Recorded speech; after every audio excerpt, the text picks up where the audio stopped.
Happy Wednesday, everybody. It's Chicago Hockey Radio. Justin Lynch, Lee Grossman, Tassos Kirkos, and in the producer's chair, Raven Gasser, bringing it to you live and in color. Happy Wednesday once again. Game day for the Chicago Blackhawks. They take on the Colorado Avalanche at the United Center tonight. Continuous stretch of home games here. This is the end of Friday. They're on the road, right? That's right. Yeah, and I'm back home Saturday too, right? I think so. So, we are live streaming the game tonight against Colorado. Let's go. Yeah, I'm sure after the way these last few games have gone, I'm sure the Hawks will ride into this game and really perform well, right? Yeah. So we will be live streaming the game tonight on this YouTube channel. You know where to find it. Make sure you hit that subscribe button if you are new here, or if you're not new here, tell a friend to hit the subscribe button. Follow us on Instagram. Continue to enter our Wayne Gretzky Basement Prize giveaway. Like we have mentioned, you don't need to be a new follower. You just need to make sure you're following both pages, and you need to make sure you tag 3 friends in the comments, and you are automatically entered to win a 1 of 99 shirt from the Wayne Gretzky thing. I had to make sure and double check that shirt was in fact 1 of 99. Everything in there was 1 of 99. So all the hats, all the shirts, all the hoodies, all that stuff. 1 of 99. So if you want 1 of 99 shirts that were made, be sure to enter that contest. Super easy. Tell a friend, tag your friends. Super easy to do. Also be sure to, join us on Discord.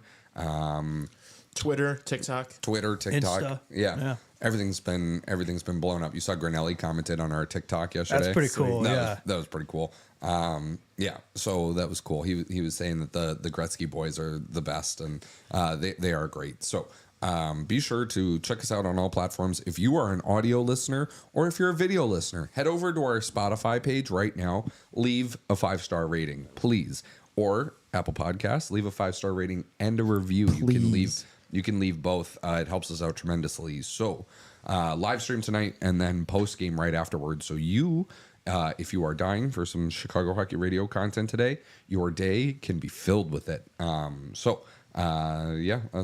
the housekeeping stuff. We're also live streaming the game Saturday against the Oilers too, all 3 of us. And that will be sort of the final hurrah before Justin heads back to college, sadly. Feels bad, man. So sad. Second half of the season, second semester of the school year. And then you'll be done, and then it's CHR full time, baby. That's right, yeah. So building that foundation right now, so when that's the time comes, we're ready to go. Yeah, so that'll be fun. This has been a nice taste of what that will be. You know what I mean? This last month has been it's been nice having you in the studio. It's so much better. It feels legit when I'm actually being here, right, and not doing it on Zoom. So no, it's nice. But then we'll have to get used to doing it on Zoom again, right? Because it was an adjustment being here. Now it's gonna be an adjustment back there again. No, I think Lee's thrilled that a lot of next week's shows are gonna be on Zoom. I'm still gonna be coming into the studio. All right, we'll see how many. What's the over under on how many times Lee's in studio next week? I'm gonna put one and a half. Next week, I think that's a fair line. Yeah, 1.5. I'll put it at. Clearly, just gonna be missing me too much, right? Yeah. So yes, that's all I got housekeeping wise. The live stream tonight's going to be fun. Although you two will be the only in the picture, and I will be in Raven's chair. The narrator. Yeah, I'll be in Raven's chair. Yeah, I'll be screwing up the clock on the live stream thing tonight. Can we get a sound effect for Raven's chair, please? Oh gosh, no. Okay. All right. Gretzky's Basement giveaway. Also Friday, we're having Greg Boysen in studio too. That's right. Oh yeah, that's sick. That's going to be super fun. Lee's going to be here with me on the couch, and Greg will be in Lee's seat, and we'll all get nice and tight in here, and that'll be super fun. Looking forward to having Greg in studio. Super nice of him to come by our place and for sure. Do that with us. So that'll be cool. Getting his takes on stuff, and I don't know how deep into it he's going to go, but we'll see. Yeah, we'll see. Yeah, and also, nice. I'm sure it'll be easy we could talk Hawks with him for 3 hours if we want. Yeah, I don't think that's going to be very hard to have things to talk about. Yeah. I'm sure it'll just flow nicely. Yeah, it's not like he's going to join us for the Hawks hour, and then when we break, we'll release him for NHL on Friday. But I'm sure he'll be able to talk Hawks with us. And we'll let him plug his own stuff too. So, the full video is out for Namer and Blackhawk. That video is doing numbers for us right now, so that's pretty cool. And the Winter Classic vlog coming out soon. I don't know, either end of this week, beginning of next week. We'll see. But yeah, so that's all I got officially. All right. Very nice. Yeah, and then looking forward to the game tonight. Hopefully not another blowout for us, right? Hopefully we can right the ship a little bit here, and the Hawks will give us a fun game to cover for the live stream. Which, to be fair, the games that we have done the live streams under have been pretty fun, right? That Capitals one was absolute cinema. Hard to believe that was already like a month ago now, almost. But that was a fun game. Even the game we lost against the Wild was a fun one as well. So hopefully this one should be good. Yeah. And that's all we have for you guys. Thanks for listening. We will. I finally watched Old School. Finally, there we go. What'd you think? You liked it? Yeah, it was really funny. That's a great movie, right? Yeah. You're my boy, Blue. You're my boy. So now Frank the Tank's finally got to do something tonight now that you watched Old School. Yeah. There we go. That's right. We need a Frank the Tank goal, man. We've been waiting for it. Yeah. The dude Blue dies while he's wrestling girls in the mud pit. Yeah. That's the way to go. That's the way to go. I could see you going out like that. Wrestling girls? What? I hope not. That would be horrible. Your jersey is also from a movie too. That's right. Yeah, Youngblood. Probably my favorite hockey movie. That's a good one. Hopefully Betsy can summon the spirits of a Dean Youngblood in this game tonight. Yeah, and pop off. That'd be nice. Yeah, The guy's name is Youngblood? yeah Dean Youngblood. Okay. Yeah. I haven't seen that one, so. Y'all gotta see Youngblood. That's a classic hockey movie. All right. That'll go on my Just list. like does he look like the musical artist Youngblood? No. Crap. I forget. But yeah, no, it doesn't. Okay. All right, so we the get Colorado into- Avalanche are in town tonight. Yeah, Officially the halfway mark of the season, game number 41 on deck. I can't believe that after tonight's post game, we will have done 41 post games. But Wow. Is that true? I know, This right? is gonna be this is literally gonna be the halfway point of the season here. So that's pretty wild. I don't know what's more wild, the fact that we're already at the halfway point, or there's still half the games left this season. So yeah, and we're dead last year. So hopefully the second half will be. I mean, it's only up from here, right? Surely the second half will be a lot more entertaining to cover. Hopefully, we'll see. It is like with how bad the team is, it is a little bit like, oh my gosh, there's still half the season left. But looking in the rear view mirror, it's like, whoa, that kind of flew by. It did kind of flew by. But yeah, actually a point in the chat. Yeah, that was Youngblood was Keanu Reeves' first movie. Fun fact. I rewatched John Wick 4 with my friends last night, so I had to mention that. And Rob Lowe plays Youngblood. That's why I wanted to mention, but I forgot to. Reeves' first movie. Yeah, really? he's the goalie in that movie. Yeah, he has like one line, I think, the entire time. Didn't he play hockey? He did, Keanu Reeves. Yeah, I think. Like, wasn't he a goalie? Yeah, because he was Canadian. I think he liked hockey a lot growing up. So yeah, I think. He's pretty good. Actually, I think probably could have made a career of it. Didn't he sign with the Windsor Spitfires for fun or something? Well, because I think he was drafted by them.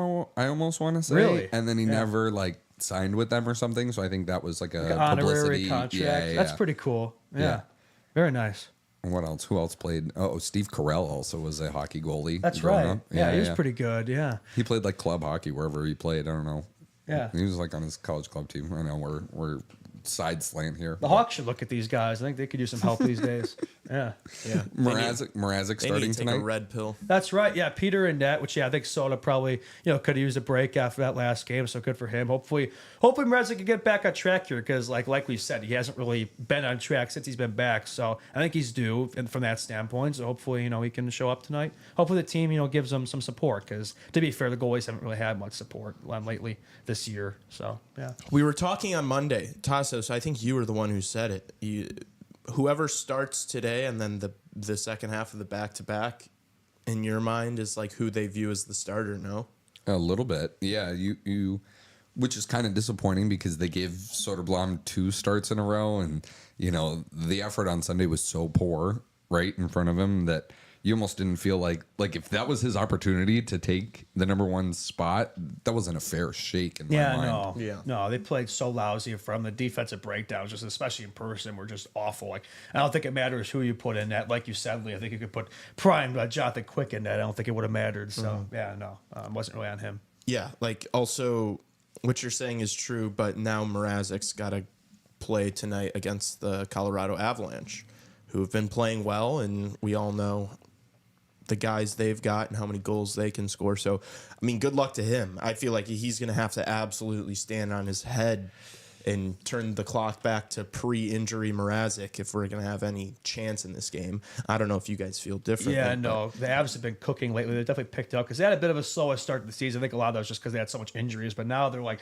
pretty much as healthy as they've been, and they've been absolutely on fire. So I think McKinnon's leading the league in points. I want to say Rantanen's been up there too. He's been having a hell of a season, contract year for him. I know we've been talking a lot about him on this show being a potential, future Hawk there, but maybe it's delusional, maybe it's not. We'll see. But yeah, the Avalanche have been playing pretty fire lately, and so for the Hawks, definitely don't go into this matchup with a whole lot of optimism.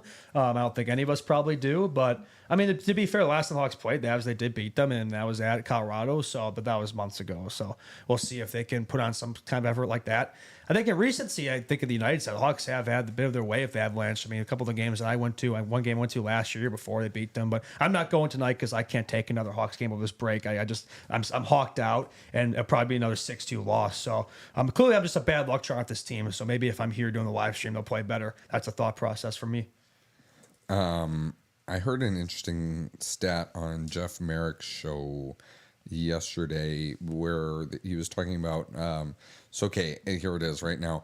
Mikko Rantanen has 7 empty net goals already. 7 of his 24 goals are into empty netters right now. What? Leads the NHL. Kirk Kaprizov has 6 and Adrian Kempe has 5. But I think Merrick said that the all-time record for empty net goals in a season, it's Alexander Ovechkin. Like last year or 2 years ago? It was something like that. But I think the record is like 9 or 11 or something like that. So I think Rantanen's gonna like smash that record as far as putting him into the empty net. That's hilarious. That like over a quarter of his goals are just empty net goals. That's pretty. Well, yeah, Ovechkin, one of those years, like they just kept putting him out there, those instances, just trying to get him to the goal, obviously to Gretzky's record. So I know he's been scoring empty netters in recency. I didn't realize Rantanen was piling them up too. Yeah. So Ovechkin did it in 21-22 with 9. Pavel Bure, 9 empty net goals in the 99. So the record is 9, and he's already at 7 halfway through the season. Jeez, So you're right. He's going to absolutely smash that one. Yeah. You want to give $14 million to an empty net merchant? Is that Yeah, he's also got 58 points in 41 games. So. not too shabby? Yeah. I would give him $14 million to hit the empty net. I'm sure a bunch of the Hawks can't even hit the empty net. So. Oh, yeah. I mean, they've shown miss an that this empty net. season. I mean, we've hardly scored any empty net goals. They have opportunities to bury these games, and we still can't score. And so, yeah, I think that's actually what the Hawks could use right now is sort of seal these games. Yeah. Well, you got to get in those positions first, right? Kind of like Mark Stone did to Macklin Celebrini last night. I was watching that play. Like, if Bedard does that, he gets absolutely crucified for it because it's Macklin. He can't do any wrong, so nobody's going to bring it up or slander him for it. Yeah, Celebrini's a PR merchant. I'm convinced at this point. Oh no, we're not getting into this right now. I actually talked about it on my show today. Just how fun he is. I know this is hot talk. That's what I'm talking about. You're drinking the Kool-Aid. No. It's what? Like this kid, every time he's in front of a camera, like he's having fun with it. And what I said on my show today was, it's twofold, and we can tie this into the Hawks here and Bedard and all that because those two players have been so linked right now for no reason at all. But here's the thing: like I see Macklin Celebrini having fun in front of the camera, making TikToks with Will Smith, all that stuff, and it's like that kid, number one, is like creating memories that like 20 years from now he can look back on and be like, hey, that's what it was like when I was 18 in the National Hockey League. And like it's just he's having fun. He's got like the difference between Bedard and Will Smith is like if Macklin is Macklin was who I'm talking about, but Will Smith is like if Macklin's Joe Thornton, then Will Smith's the Patrick Marleau. You know what I mean? Like if that's the comparison, where Connor doesn't really have another like 18, 19-year-old guy that he can go out to dinner with and he can make TikToks with and have fun with and hang out with. You know what I mean? Or just like be fun and like be a kid with. You know what I mean? Like, I think a part of it's maybe a personality difference too. Yeah. But like you bring up a good point though. When Kane was here, Taze was here, and vice versa, right? They had each other. Whereas Benji doesn't really have that complimentary franchise piece yet. Who's his age, right? Hopefully you get that this draft. But even still, that guy is 2 years younger than you, right? You could say maybe Nazar, but he's kind of just got here. He's been at the Hogs all season. So and I don't know that they're like as tight as Smith and Celebrini. Yeah, you know what I mean? Yeah, just because you see him in front of the cameras a lot too. Like we don't know what it's like off cameras of these guys. Like Bedard was really good buddies with Korchinski. Yeah, I'd say that'd probably be the biggest. Like last year, you saw them always do the War Up routine together, so that's probably the comparable there. But different positions too. Weren't they on the World Junior team together too? Yeah. That's right. Yeah, World Juniors. Yeah, so that's probably the closest, I guess, best friend that Betsy has on the Hawks. Other than that, it's like fucking Philip Kurashev.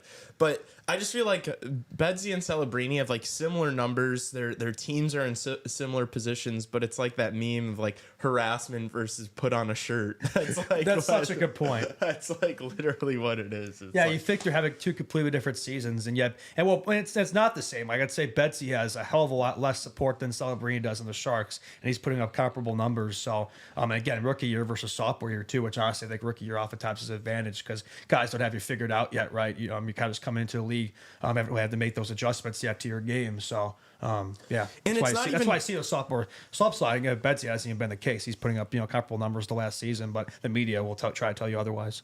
It's not even just Will Smith either. It's like Eklund and Zetterlund and Toffoli. And Granlund, all these guys he has to play with. Whereas Bedsy, I mean, it's not even close, the tool of weapons there. Yeah. Yeah. Can you believe Detroit gave San Jose a second-round pick to take on Jake Wallman? And he's been an anchor there. He's been out now recently, hasn't he? Or did he get back? I think he's still out, but he's putting up a ton of points. He's already there too. eclipsed his career high in like 31 games into the season or something. I was checking the stats. It's pretty wild. All right. Yeah. We'll save Sharks and that talk. Was Sharks talk. Yeah, that was. There you go. That was Sharks talk.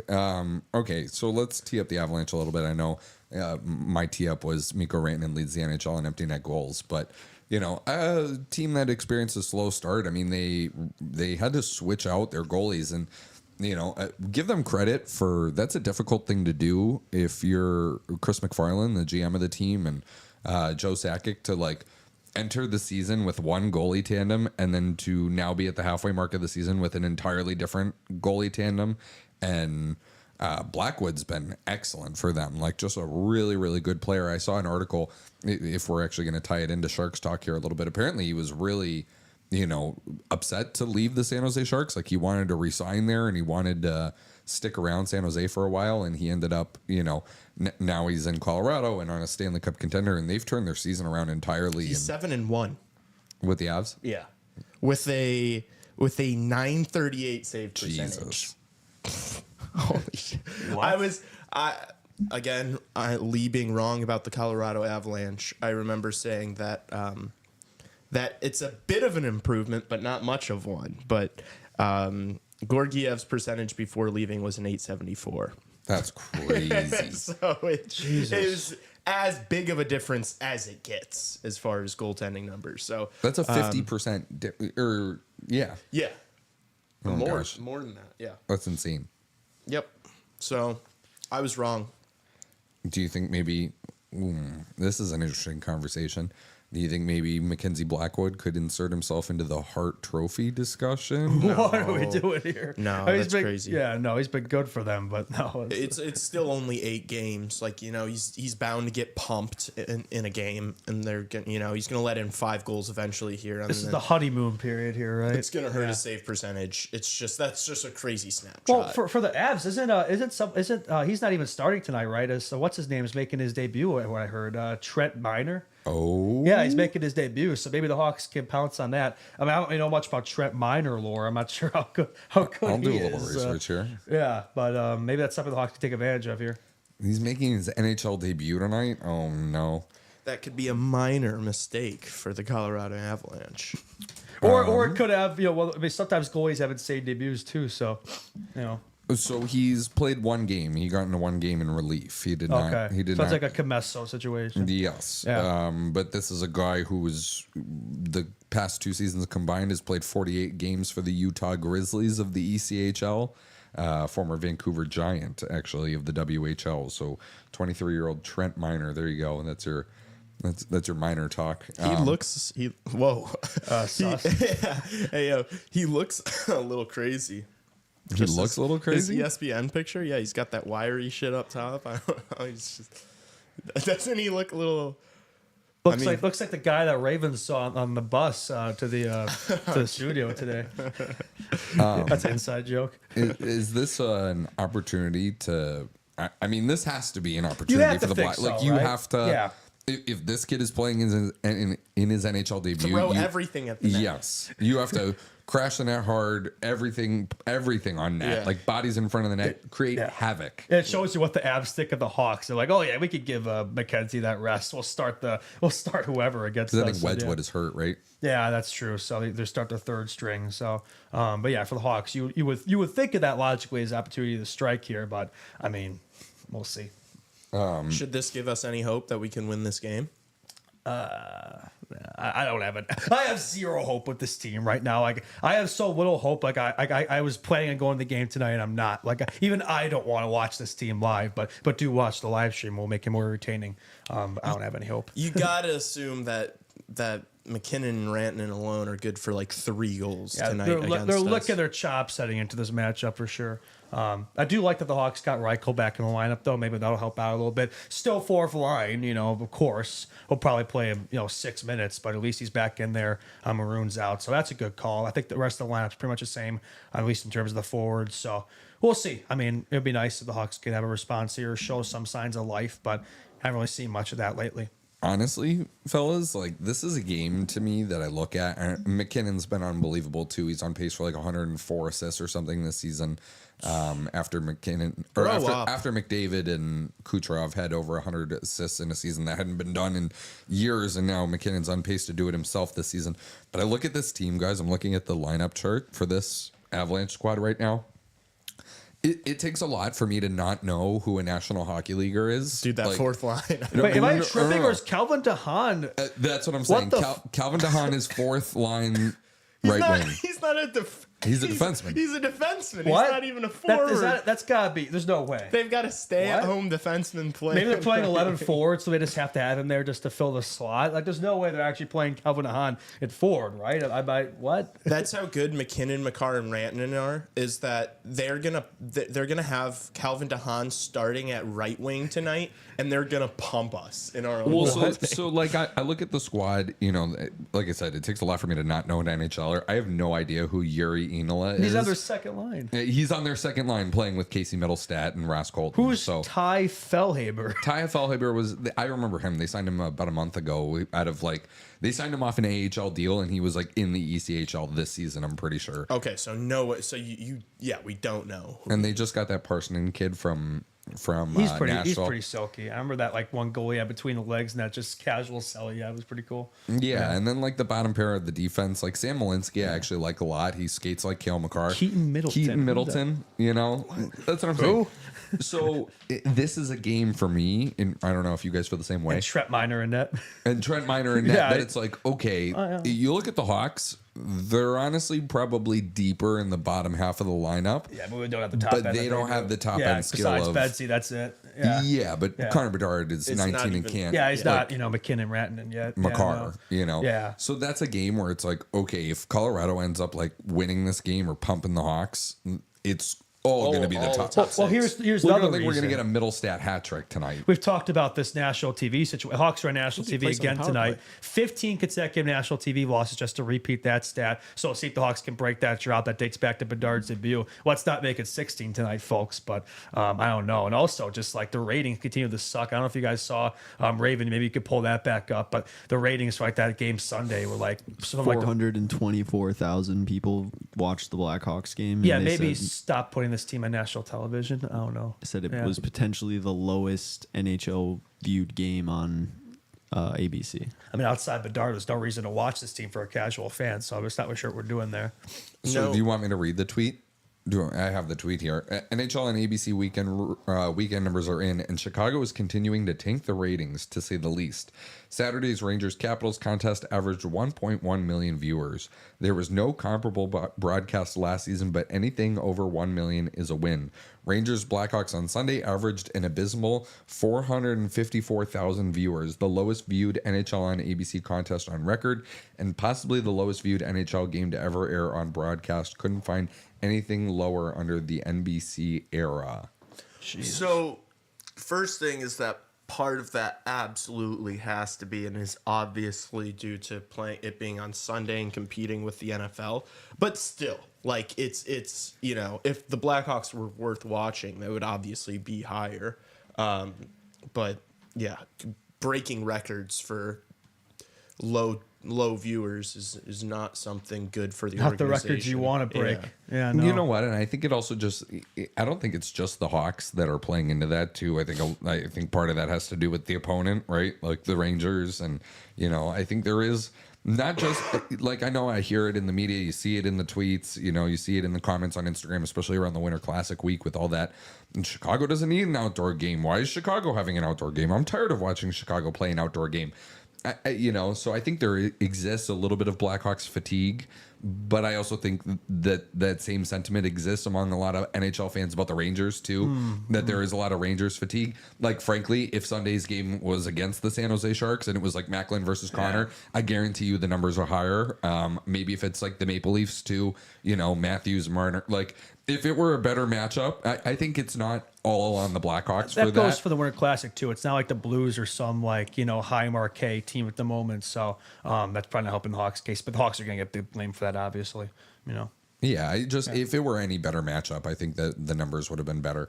That's fair. But I don't know. Maybe I'm wrong.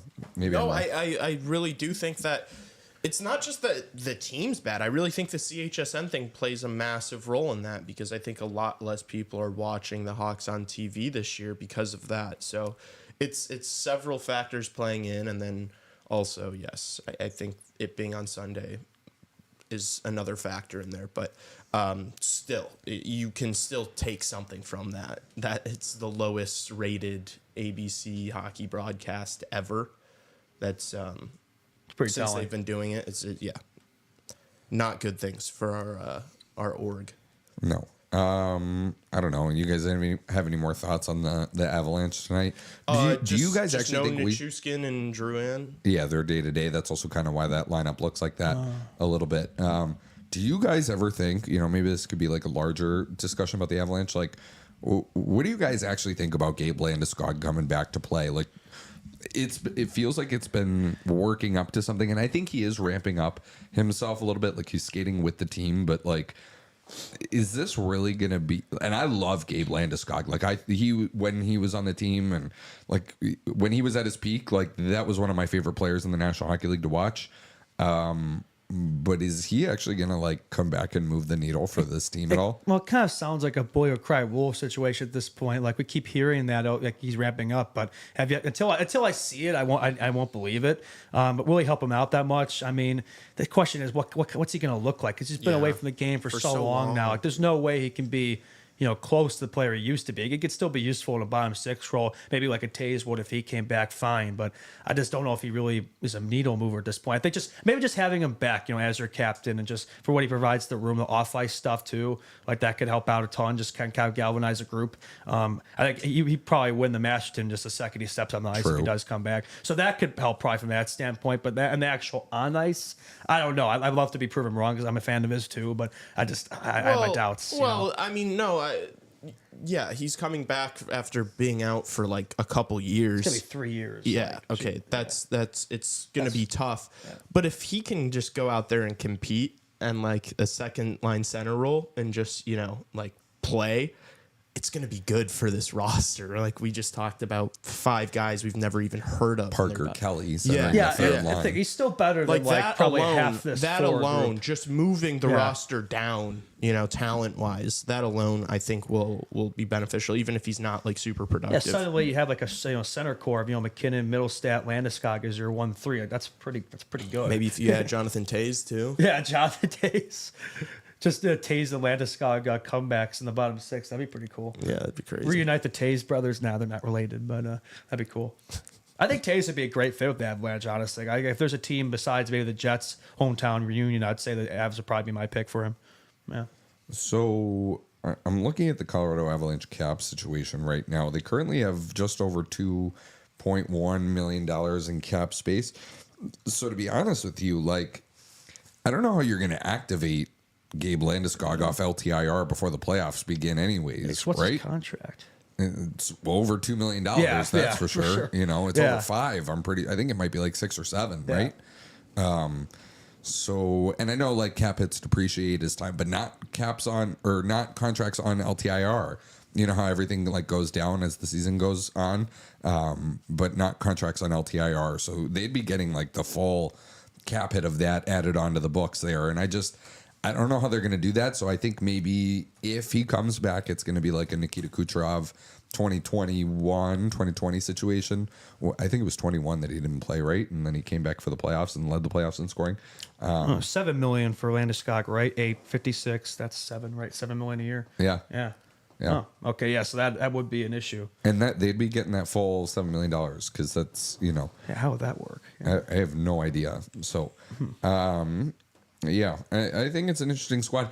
And they're also in the mix for a lot of trade talks, right? Like every sort of move you kind of, it's like, oh, are the Avalanche maybe involved here, you know? They could definitely use more depth. Like come playoff time, that would be the issue. Like they're not lacking top end. Hell, they might be the top team in the league when it comes to just top end talent, star group. But you know, there are a lot of guys in this team, like we said, where it's like the who's who here. Like come playoff time might be an issue, which it has been the last couple of years. Yeah. Also, no Ivan in the lineup. Yeah, what tonight, happened to too. him? I think he's better than some of these guys, right? Yeah. Definitely not. Definitely don't You're just love telling because of me- his name. You're telling me right wing Calvin DeHaan is better than Ivan? I don't think so. The disrespect there, unreal. No, he's hurt.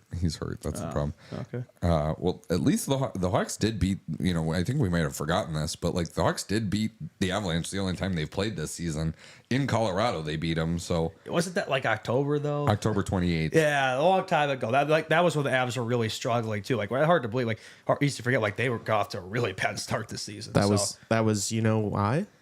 You know They're why? both- because goaltending. early season hockey doesn't matter, Thank Mr. you. Lee Thank you. Grosman. Yeah. Thank you. Well, to be fair, you also thought though that was legit for the Avs, that they were legitimately going to be bad this season. And look where they are now. No. So, yeah. No.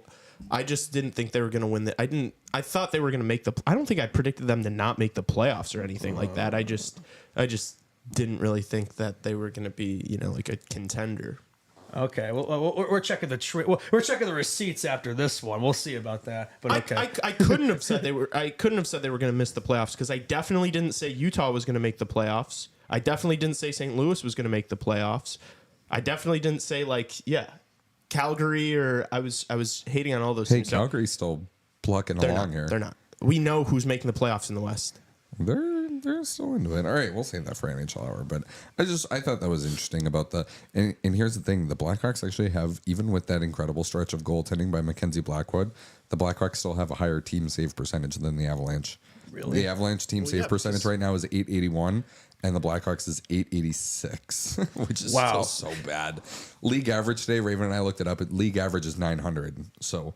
And that's fascinating too. Like, there's a stat where like the shots apparently are like way down this season too. But like I guess there's higher quality chances or something like that. I was seeing a stat from Ben Pope that like this is like the least amount of shots we've seen like per game since like 03 or 04. I'll pull that up. And goals are down too. 28.3 shots on goal, the lowest since 03 or 04. And then the save percentage is the lowest since 95, 96, 900, like you said. That's crazy. I feel like the Blackhawks are definitely contributing to that. I feel like every single game we don't have more than like 24 shots, even if we win. Yeah, we hardly outshot that position. Like we probably count on one hand the amount of times that's happened. To me, this is kind of a game where, look, I don't want to say you have to win this game. Like, there's no must-win games if you're the can't get Chicago embarrassed. Blackhawks, but I don't even think it's that. Like, that win against the Montreal Canadiens aside, because like we kind of called that was going to happen, or at least I did. What other opportunity? Like, I don't know that Friday you're going to go in and play I think the Red Wings are going to be juiced to play the Hawks on Friday. 5 straight wins. Kaner, Showtime heating up. We'll talk more about his OT winner in the NHL. Our pretty absolute cinema, that celebration. But yeah, they've been rolling since the coaching change. Like they lost the first one, but ever since then, they've won every other game. Look like a completely different hockey club. And I think they're going to, like you said, see the Hawks on the schedule, probably licking their chops. And then you have the Oilers on And the second half of back-to-back. Like, Yeah, hell if no. you don't win tonight, like, when's the next time you're going to win a hockey game? I mean, Monday against the Flames, maybe. I You're think that's at still home. acting like this Avalanche team is like I know they have. It's Trent Miner I know they have a plumber playing goalie, but you still have McKinnon and McCarr. They can outscore their problems. Yes. We can't. Yeah. I was just looking at the sports book. So normally, like a team's total goals is like in a close game, a fair matchup. It's going to be over 2.5, over or under 2.5. The Avalanche are heavy favorites at over 3.5 goals tonight. They're like minus 275. Like, I promise you, the book knows about this bum that they're starting in net, and they know Calvin DeHaan's playing right wing, and they still have them listed at minus 275. So I want to be very careful in talking about this game like a game we should win, because I don't think we should. It's like Avs are 8-1-1, 2 of their last 10. Like, they were on fire. But you could look at that in the reverse and say that they're maybe due for a game like this. But I don't know. I don't think we're due for anything either. You bring up our next couple games, and you're like, "Where's the win?" And the answer is not in the next couple games. I think. Gosh. Oh boy. But then it's like, man, like things are going sideways. Like, we have some clips here to play, like Sorensen and Foligno talking about, goals and thoughts about this being like the halfway point of the season and what we want the second half to look like. And, you can't let things slip. Like, something's going to happen here at some point. Well, dude, it might even get worse. I mean, Scott Powers just put out an article where he was talking about kind of what the Blackhawks might be doing at the trade deadline. And he was talking about, they're probably going to be looking to trade away Hall and Donato and Martinez. But those are guys they should trade away. Well, yeah, but I'm just saying it's probably... It's going to get worse. Like, if you don't have Ryan Donato, Ryan Donato is a guy that's, like, actually bringing effort every night and has been scoring consistently all season. Like, if you bring up a young guy in place of Ryan Donato, unless that kid's scoring like crazy, it's going to be a drop-off. I'm just saying that if we start selling these guys, it is going to get even worse. And I'm not saying that's a bad thing, because I want the first overall pick this year, but just be ready for that. Like, it's not like it's going to get better when you dump Taylor Hall and Donato and I guess maybe it might get a little better if you dump Pat Maroon, but dumping these guys is not going to make the roster better. So everyone at home knows. You have to use the pieces that you get back in trades for those players to then go and acquire like pieces that you want to stick around. Dylan Cousins, Patterson, absolutely. Somebody, you right? have to. I mean, Kyle Davidson has to have a massive summer.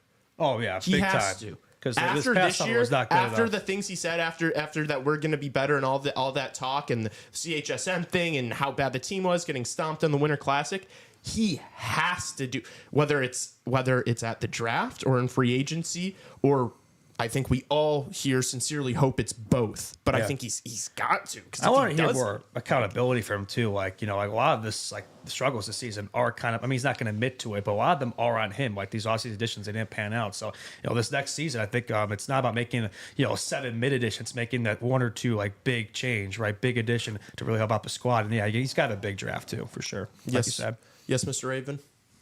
Pace Setter in chat said Powers said today to an NHL exec told him that lots of teams would want to go for Jones. Yeah. Who would you guys want to see him possibly being traded for? Well, so he didn't say that a lot of people would want Jones. It said that moving Jones wouldn't be an issue. It's realistic. Because he's a big right shot defenseman who can play fucking 35 minutes a night if you need him to. People are going to want Seth Jones, though, I think.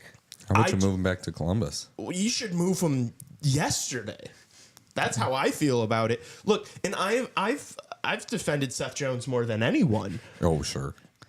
Have I not? No. Honestly, I feel like I've defended more than Seth Jones a lot this year, because the thing I say all the time about Seth Jones is you don't not like Seth Jones. You don't think Seth Jones is horrible. You think he's horrible at $9.5 million a year. Contract. That's why you don't like Seth Jones. If we were paying Seth Jones $6 million, nobody would be talking about it. He would be like he'd be the untradeable. 7th scapegoat. Yeah, he'd be untradeable. Huh. Yeah. So like it's not Seth Jones is horrible. I don't think Seth Jones is bad. I also think he's a pretty likable guy. It's just you're paying him $9.5 million. And at this point, you might as well, if you can, offload him and be able to use that money to build something in the future, But yeah, that's my Seth Jones talk. I like Seth Jones. I just don't think he's a $9.5 million player. I'm trying to think what other team you could unload him to. Like a team like Tampa Bay could certainly use like a big right shot D man, but they don't have the cap space at all to bring on a contract like that. And also, I don't want to offload him if it means that we're retaining half the salary you can't until 2030, because it's like by 2030, Seth Jones is probably going to be bad. Let's be honest, but because he's already like 31 years old, but $9.5 million is going to be $20 in 2030, like where this cap's going to be in 6 years, 5 years now. Jesus, 2025. Holy shit. Whoa. That was weird. Lee just realizing it's 2025. Yeah, that realization that really hit me. Well, dude, did you ever play that Nuketown map, 2020 Nuketown 2025? Like, I thought society was going to look like that. Anyway, not important. I think the cap's going to be so much higher in 2030 that Seth Jones' contract is not even going to be like anything. It's still going to be big, but you know what I'm saying. Like, it's not going to be like keeping us from winning a Stanley Cup. So Yeah, I agree. You can't retain on that salary. Yeah. If anything, I'd rather like give up a late pick for somebody to take that rather than retaining. Yeah, I agree. Do we want to hear some quotes? Yeah, sure. How about Sorensen or Foligno first? Let's do Sorensen just because there's only one of Sorensen. And it's just, goals for second half of the season. And, Sorensen's funny because, like, and I don't want to ask you guys another question about Davidson after we listen to these clips, but, Sorensen's funny because sometimes people will ask him questions and he gives, like, just like a, yep, that's the way it is. You know what I mean? Like, it's just a very short. They want him to expand on things, and he's just like, yeah. Yeah, he's not very Richardson. Like, he doesn't really like yapping. Yeah. All right. Goals for the second half of the season under Sorensen. Let's hear it. Well, I think we have to focus on the day-to-day, first of all, to get better every day. I think I've talked about this before. Try to get better today. And then I think just, establish a certain, culture and habits here in terms of how we're practicing every day and how we prepare. And then the results aren't always going to come right away, but if you do it over an extended period of time, then hopefully there should be some results coming down the road, right? But I think just those practices and practice habits, I think, are really important right now. And obviously there's a lack of time at practice sometimes, but when we do have a chance to practice, let's make sure we're making the most out of it, establish that culture. Yeah. Thoughts? No? Yeah, kind of sounds like stuff we've been hearing. Sounds great, but I think until you see it in practice, always have a bit of skepticism, but I guess he's saying the right things there. Yeah. When you talk about like building culture and like identity and stuff, those words mean less than nothing to me, if I'm being honest with you, because it's just like, you got to see it in practice. It's just, that's just talk. It's like, how are you going to do that here with this squad at this point in the season? Like, the thing that gets me is when they talk about play style, there's a little bit of it in the Foligno clips too, but it's a lot of like, we want to be a heavy forechecking team. We want to play heavy. We want to be hard. And it's like, I haven't seen any of that out of these guys. They don't have the facilities for that. Yeah, no. You don't got the facilities for that, big man. They just don't. They're slow. They're old. It's as we were talking about on Monday. It's like this team it's either all old guys. They're old and then they're really young. You don't have a lot of guys in like their physical primes, and it's not a very fast roster. It's also not a very big roster either. Like, there's not a lot of big men on this roster. Like, you look at some of these teams. Defensively, we're pretty big. Yeah, big I on the don't know, back man. end. You Yeah, look at some back ends that are like some of the. You look at Vegas's back end. You look at Florida's back end. You look at there are some big guys on those teams. I mean, Jones is big. Vlasic's big. Crevier's big. I think all our defense are like Krevie's a 6 big foot, pylon, dude. Plus. He's a big traffic cone. He's a big traffic cone. I don't know. Yeah, I don't know. I think they don't have the personnel to play the way that they're wanting to play. It's not like you're throwing Barkov and Kachuk and Verhaeghe and Sam Bennett over the boards. Yeah, you know what I mean? or insert team that has like a heavy Talent. forechecking style. Yeah. No, but it's not the talent of those guys. It's the fact that like Matthew Tkachuk is a dog on a bone. The fact that Sasha Barkov leans on players better than any other player in the Hawks National Hockey League. they don't have dogs like that. Yeah. Yeah. This team.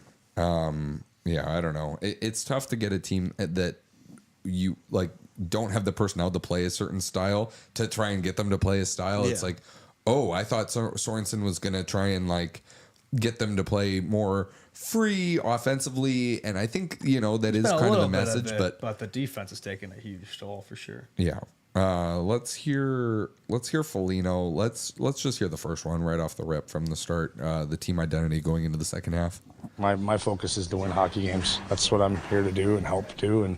But I think the biggest thing is we haven't really nailed down an identity, right? I mean, that's probably the biggest issue facing our team. It's probably the reason why our record is the way it is. We've played some spurts where we've had an identity, but we haven't sustained it. So to me, that's probably the most important part of where we're trying to go and build this. And we've talked a lot, right? We've said a lot of things and haven't really followed through on doing them consistently enough. So I think that's probably the biggest thing is walking the walk now, right? Like in what we're asking for as a team of being a hard forward-checking, tenacious style of hockey that people are proud of, that we're proud of, that every night you're going to have to play a hard game against us, and we haven't done that enough. So that's on every guy in here, myself included, to get to that identity. And if we don't do that, then it's going to be the same as it was the first half, right, where it's inconsistent and you have moments where you're like, oh, is it coming? Or instead of just sustaining it and building that foundation from the bottom up. It's hard to play as a team when you don't even know what your team is. Right? Yeah, we're halfway through the season. Like you're How they still, not figured that out You're yet? still scrambling to find your identity. If you haven't found it yet, you're probably not going to find it. It's hard to find an identity when you've got such a ragtag thrown together roster of different age groups, and then not just that, but you also have got guys that are constantly cycling in and out of the roster, playing in different spots on the roster, playing the top six, playing the bottom six, playing top two pairings, playing the bottom pairing. Like, it's hard to have an identity when you have so many moving parts constantly. And I know that's like part of hockey. There's going to be injuries. There's going to be, setbacks. There's going to be stuff like that. But, for most other teams, you have at least, some continuity, whereas this roster has had none of it all year long. So, yeah, I think it's hard to build an identity like that. Do you think that any of the responsibility falls on Nick Foligno for lack of, this is a guy who, I think about those Columbus teams from, almost a decade ago now, right? But those teams that had like Cam Atkinson on it and Nick Foligno and Seth Jones on it and Zach Werenski, younger Zach Werenski, Boone Jenner, right? Like those guys. And it was like, man, those guys like forged an identity for themselves. I know part of it was like having John Tortorella as a coach, right? Who won't let you go identityless for even so much as a morning skate, right? But, is it on Nick Foligno to be like, hey, like, we're going to carve out this identity no matter how difficult or how much of a struggle it's going to be? No, I think Foligno's done his job. I mean, he's done as well as he can do as captain of the squad. I mean, I think kind of done what I've expected, been what I've expected. So I don't really put this on him. I think those Columbus teams are better than this current team too. So easier to forge that there before they're at compared to where we are in the rebuild right now. Also, I mean, there have been so many games this season where I was content with the effort, like like just the word effort, like the amount of energy the players gave, and they lost in those games. Like this team is just not good. I don't think that it's an effort thing. Like, I could train my ass off for 5 years, work so hard at sprinting every single day. If I raced Tyreek Hill in 5 years, I'd still get smoked by him. It has nothing to do with the amount of effort I put in or, my commitment to it. It's like this team is not talented enough. It's not put together well enough to have success in the NHL. I don't think that I'm going to, blame Nick Foligno for that. Yeah. I agree. Any thoughts? Yeah, Justin? I kind of agree with that. Effort's only going to get you so far in the National Hockey League, right? It's not like a IHF, tournament, in nationals. It's different hockey. So, 82 games, maybe it'll win you a game or so, but over the long stretch, the talent's going to win out. Yeah. All right. Can we hear the next clip? It's on earning respect around the league. What is the road like? I think it's in the mind. I think it's in the mind and in the understanding of what it takes to win here, right? And that's the hardest thing is when you're in the position that we're probably in. Every team comes in here thinking they're going to have a chance to beat you, right? That's the reality of when you're in the bottom tier of the league. So you have to fight that by playing such a tenacious, hard style, and it's not easy to do, right? The mindset over a team is sometimes the biggest hurdle. And there's reasons why some teams toil in the bottom of the league for a while, and I don't want to be that team. But in order to get out of it, you have to be so tenacious on your mindset and how you prepare every game and how you fight every game to get out of it. And I think we just haven't done that enough. There's been moments where we're like, and I think we take a breath, where we've had that 3-game winning streak and then we took a breath. And it's like, well, no, like we're still not out of the bottom of the league. We're still not anywhere near being respected right now. So we have to earn it every single time we step on the ice. And I think that's the big difference. At least he's honest. Yeah. Yeah, I mean, I think he's saying the right things there. I mean, that's one thing Foligno, like, I mean, you could get good bits. He is brutally honest, like you said. He tells it like it is, doesn't sugarcoat things. I think he's got, he's got the right mindset there, but, just how do you get out of this? There's no really easy fix there.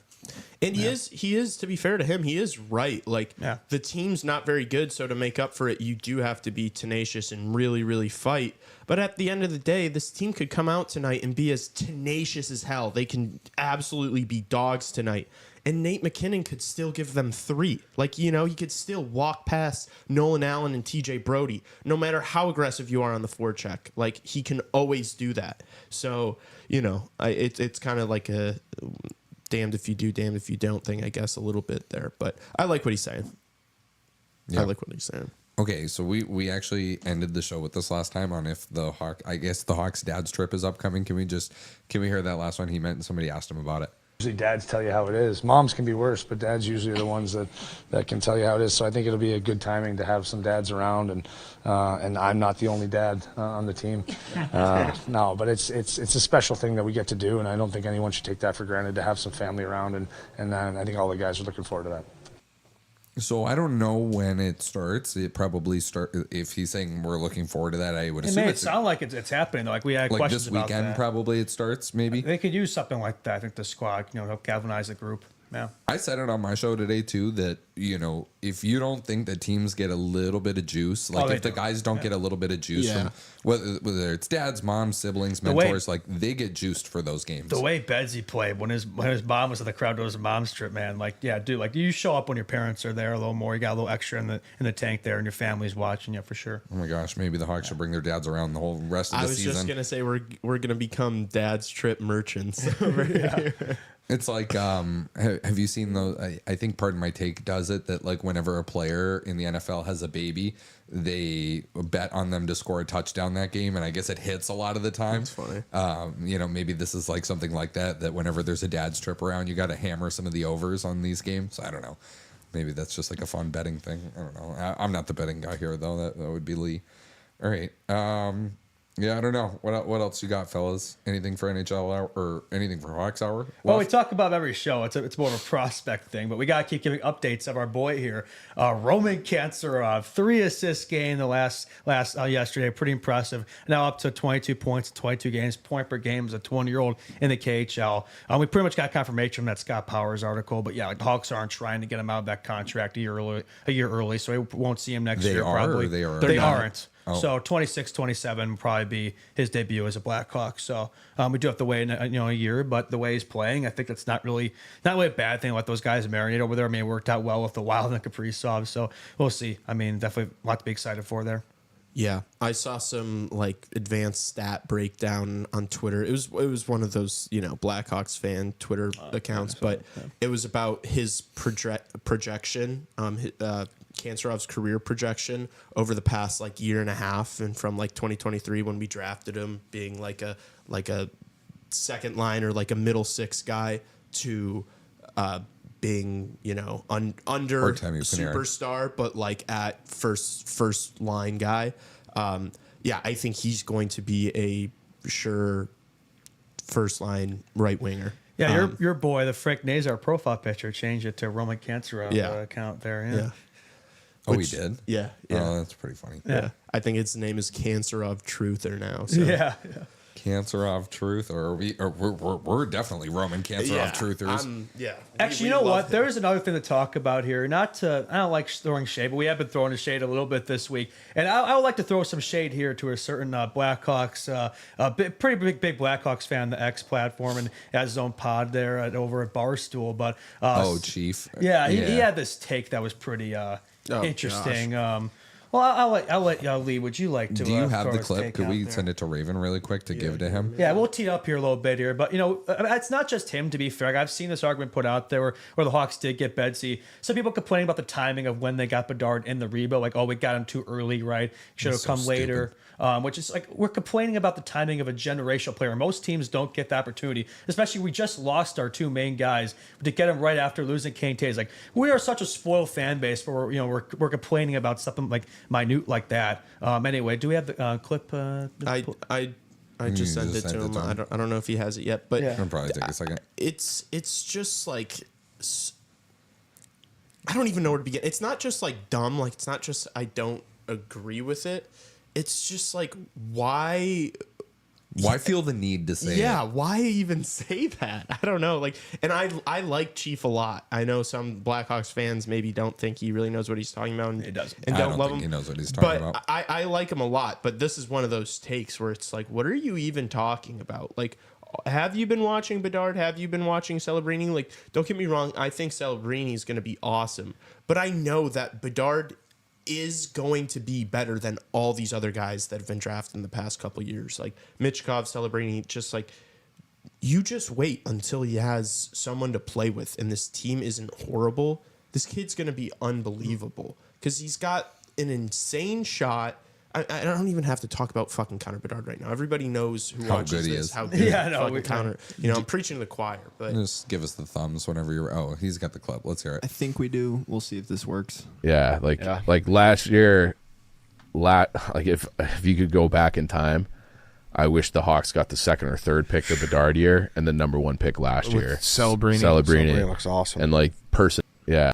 And he's saying this to guys that, like, it's Don't like know anything it's like about it. Eddie and Big Cat that like Yeah, they don't don't know anything really about hockey. watch. So they're like, oh shit, like damn, Bedard isn't that good.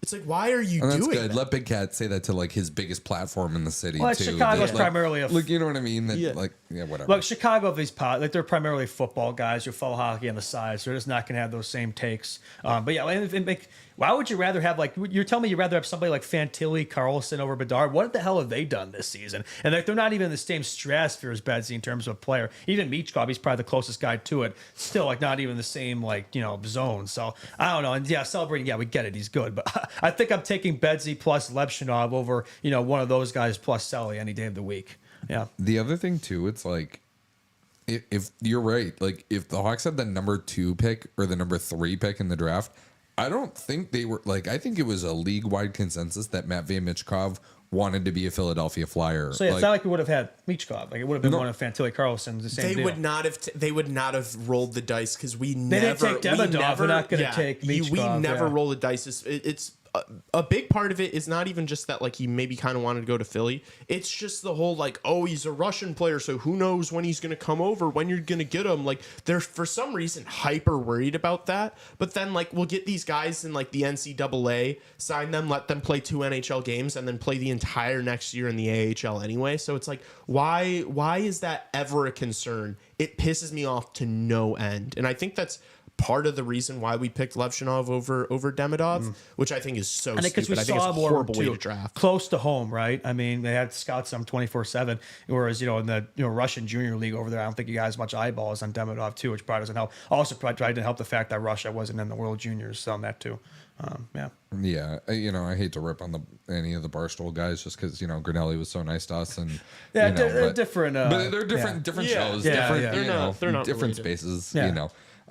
But yeah, no, just a brutal take. Yeah, and like, there's no every defending that. Every time I see a Chief take about hockey, like it's never really like a great take, to be honest with you guys. Like it's just No, he I does. still think- He I don't think- does. I don't think he I listen understands to the how show. rebuilds No, work. I listen to the show a lot. He does generally have, like, his finger on the pulse and know somewhat what he's talking about. But it's just certain times when he says shit like this, and it's like, what are you doing? Like, it's not like he's just like every time he talks about the Blackhawks, he's saying outrageous shit like this. This was bad. That was bad. Do better, Chief. Come on. The one thing I was going to ask you guys, when because we were talking about Kyle Davidson, I meant to bring this up earlier, but don't you guys think that like we're at the point where we should probably hear Start from being more critical? I think we've already started being more critical. Yeah. No, but like, don't you think it's weird that we haven't heard? When was the last time he spoke to the media? Yeah, like I was expecting. I think we were all expecting him to say something post Winter Classic, which apparently did to the team, but not to the media. Not to the media. It feels like we're kind of duped to hear something from him. Like I said, I want to see more accountability from Kyle Davidson, to be honest, for the way the season's going. I think because the way he talked, in the offseason, it's not living up to expectations. I mean, we all knew this team was bad, but like not as bad or worse than last season after all these additions. And so he's got some explaining to do, I think. And I wish, and if he does do something soon with the media, I hope these guys actually kind of rip into him a little bit. Not like you don't have to destroy him, but just like when he tries to like politician his way out of certain questions, when he's like, I think it's too early to say, that some of these acquisitions we've brought in, be like, no, we're halfway through the season. We're exactly where we were last year. This team's bad. The guys you brought in have not been good. What are you going to do about it now? That should be the energy and the attitude when these media people are talking to Kyle Davidson. I don't want him to just come on and be like, we believe still in what we're doing, and I think we've made a lot of good decisions in setting up young players to be able to have success here in the future. Just obviously this team is not where we want it to be, and we know we have to do better, and we will do better.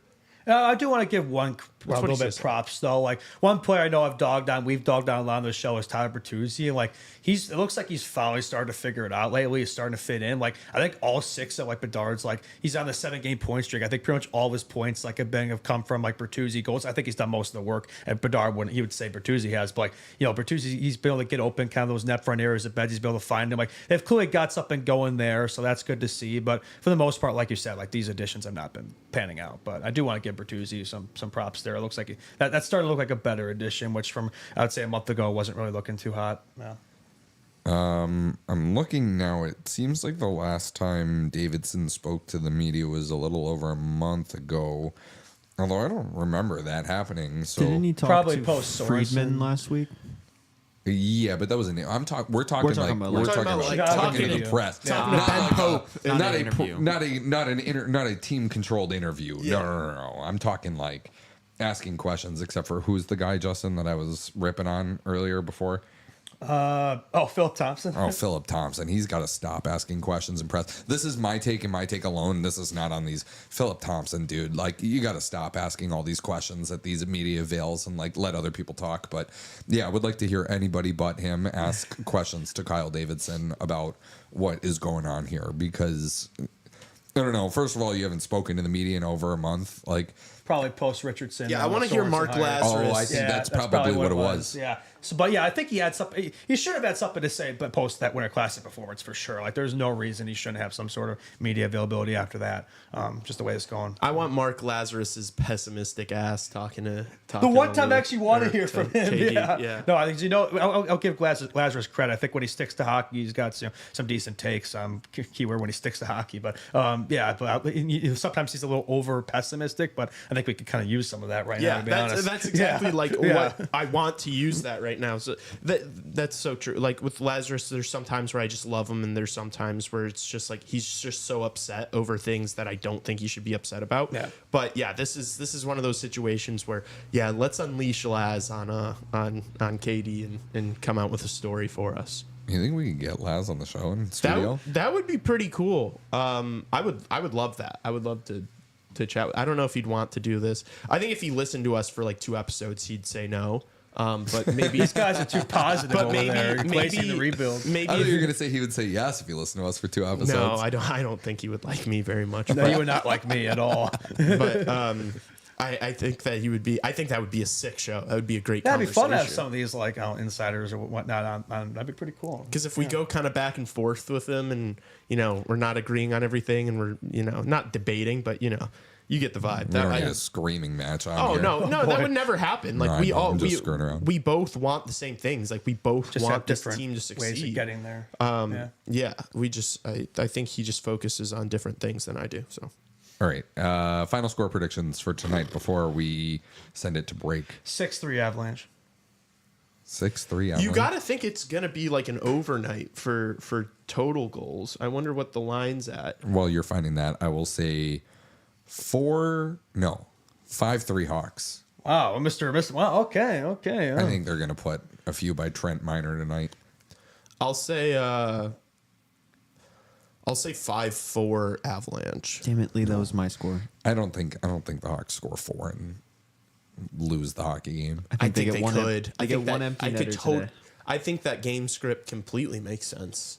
The way Peter's been lately, I think that's totally Yeah. possible. But yeah, the Hawks, they better score at least 3, if not more. On this How are we Miner going to guy. stop? Literally, how are we going to stop McKinnon and Rantanen? They're not. They are either going to have an off night or they're going to pump the Hawks. The only way we are competitive and win this game, I think, is if they mail one in, because even with a nobody goaltender, you got to assume these guys are good for 3 goals alone.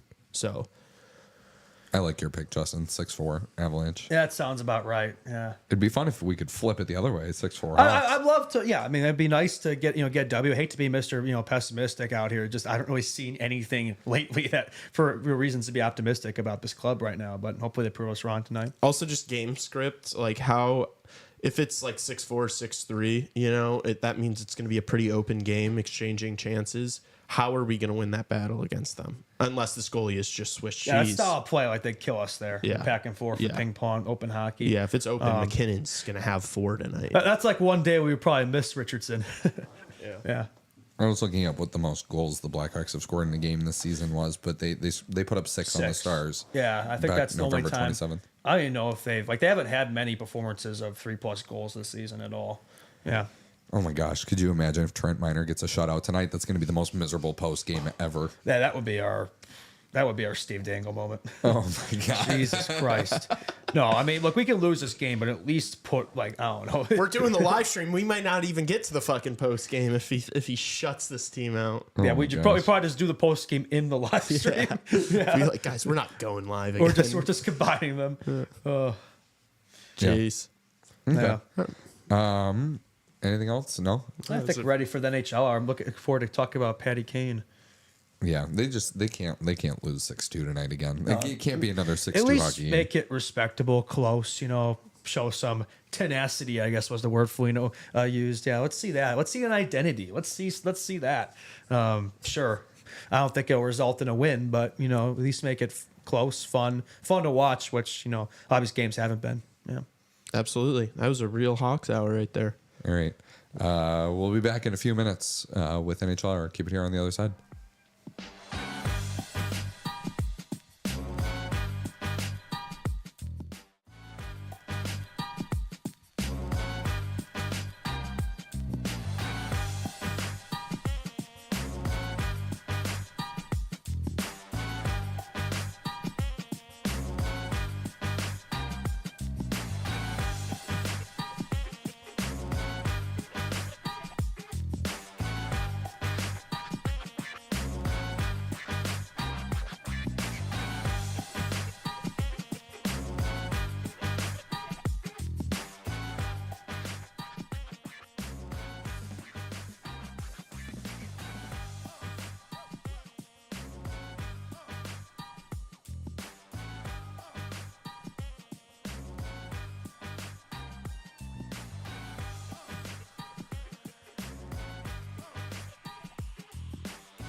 All right. Welcome back to Chicago Hockey Radio NHL Hour. A lot of games last night in the NHL. Sorry, that's for people in chat saying that we talk too fast. We'll try to slow it down for you a little bit. No, we won't. I'm just kidding. We're not going to fucking do that. No, we are not. How about the Winter Classic news, boys? 2026 Winter Classic in Miami, Florida. Miami, welcome to Miami. I love that song. That's a good song. I always enjoy watching those TikTok edits come Miami Grand Prix time. Raven knows what I'm talking about over there. But yeah, we got the Panthers playing the Rangers. I imagine that's at the Hard Rock Stadium. I imagine. No. It's going to be at Lone Depot Park where the Marlins play. Oh, forgive me. I was wrong. Yeah, Miami Marlins ballpark. There you go. Wow, that's interesting. It's not on the beach. Disappointing. Oh, they didn't listen to our Christmas ID either. They got it on January 2nd. What's up with that? I mean, probably better than New Year's Eve. Yeah, right? why not just put it back in the first though? Like that's what's worked. Yeah, I don't know. I think they're maybe trying to test the waters and find out what works because maybe ratings have been going down a little bit the past couple years. I don't know. That would be my guess. Also, maybe there's some sort of scheduling thing that we're not aware of. Like maybe there's stuff on New Year's Eve and New Year's Day that they don't like. Probably college football again that they don't want to compete with. So I don't know. I would assume it's something like that. I will say I'm going to do my little piece on this right now. Just as a South Florida native, I love it. You know, I love the idea of it. I love that. You know, like this paints the growth of hockey. Like when I was a kid growing up down there, for the hockey was, you know, I call it the jungle. You know, like, you know, people call like the AHL the jungle.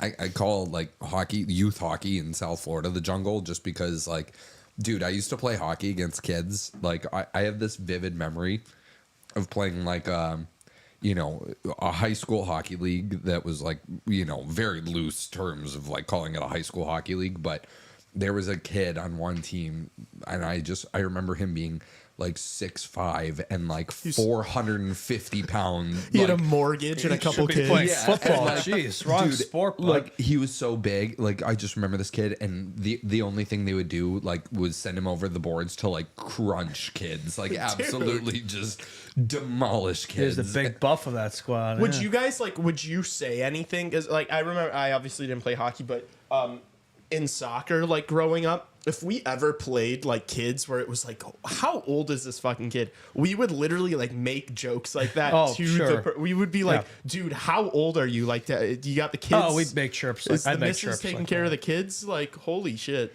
Yeah, That's and hilarious. you I know, wasn't really a big chirper though in hockey. To be fair, I was kind of a nicer guy. I was too nice. But it's cool to see the, you know, no, we wouldn't chirp guys like that because I was afraid to get killed by him, first of all.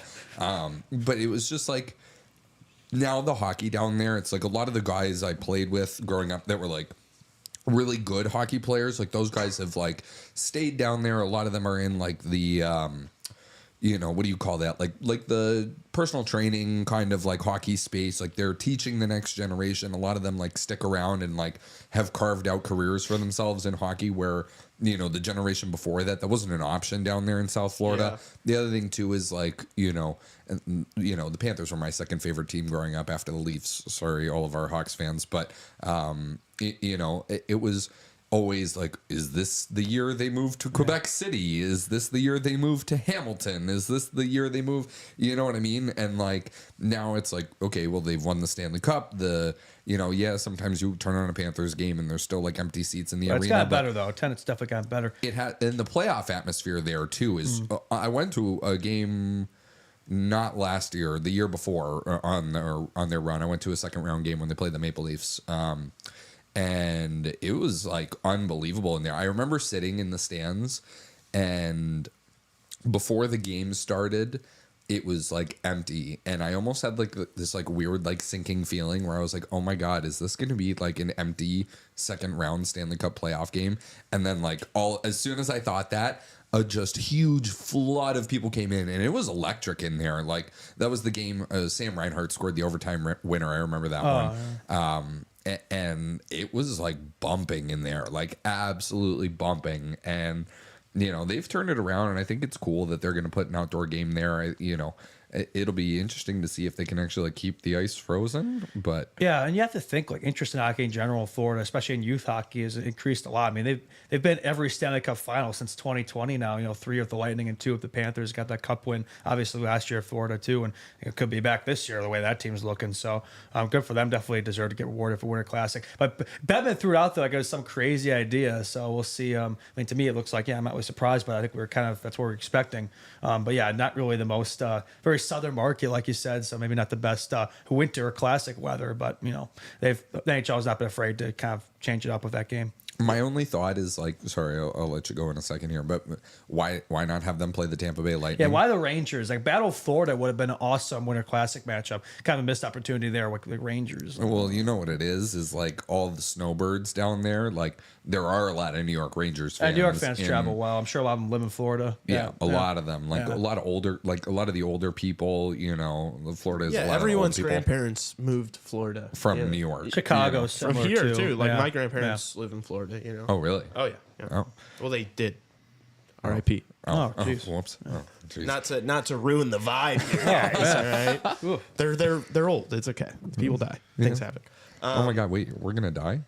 Unfortunately, well, I don't know, maybe not me. I don't know about y'all, but no. Are you biohacking already? Mr. Ricky Bobby over there, advances of modern medicine. Might live hundreds of years. I'm on a whole nother vibe over here. Yeah. Who's the guy? Who's the billionaire that's taking blood transfusions from his son?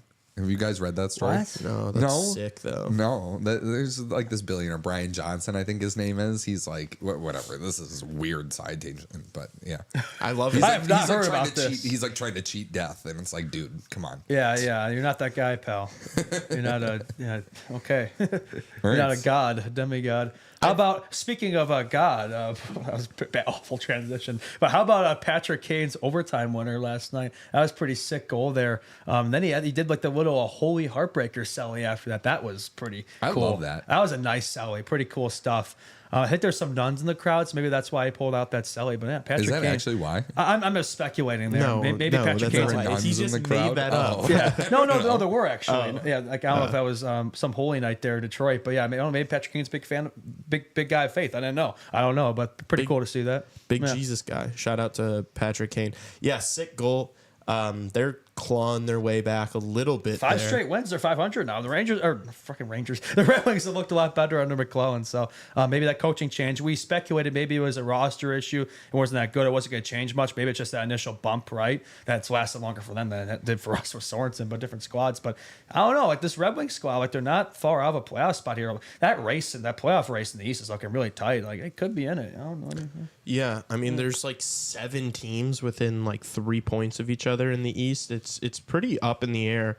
I feel like at least for that second wild card spot, I feel like Tampa's got a pretty strong hold on the first spot just because they've got games in hand. But yeah, it's going to be interesting as the season comes down to the wire. This back half, kind of who's going to get hot and who's going to slide in there. I would love for it. I'd rather it be Detroit than I think any single one of those teams. I'd love to see Kane or Showtime back in the playoffs. That'd be sick. Yeah. I mean, they bissed out last year. They literally tied, but Caps got in off a tiebreaker. So I'd like to see them back in it. So apparently Derek Lalonde put out a statement after he was let go by the Red Wings, basically being the Red Wings are gonna be good. It's all about the young guys, this and that. And apparently I heard on 32 Thoughts that it was perceived as a slight by some of the vets on the squad here, some of the Andrew Kopps, the JT Compfers. A lot of these guys are playing a lot better with the coaching change. Yeah, Kane's one of them. 12 points his last 12 games. He looks like vintage Kane out there. Yeah. Yeah. So I don't know. I thought that was interesting now that some of these vets are getting going a little bit, and it's maybe it's not just about Marco Casper and Simon Edvinson and some of those guys and Axel Sandin Pellikka. Yeah, he had a hell of a World Juniors. I'm sure looking forward to him. Yeah. Yeah. I think the Red Wings are good. I don't know if that's the team I would love to see in the playoffs as opposed to some of these other squad. I don't know. Even though they have the worst goal differential out of the teams fighting for it, I'd love to see the Penguins in the playoffs. I wouldn't. I don't care. No? No, not at all. I'd rather see Ottawa or Detroit. Really? What about Montreal? I mean, is that out there? I mean, they've been playing a lot better, since Lane's come back from injury. I know we beat them, but they were in a playoff spot, just got bumped out. But how about the Blue Jackets? They're currently in that second wild card spot. I don't think they're going to stay there, but nobody had any expectations of that team coming into the season, and they've been having a quietly strong year. I think they have the most underrated top line in the league. They've got those two 24-year-old Russian kids who are absolute savages, Voronkov and Marchenko. And then, Monahan's been playing really, really well. I think he's like point per game.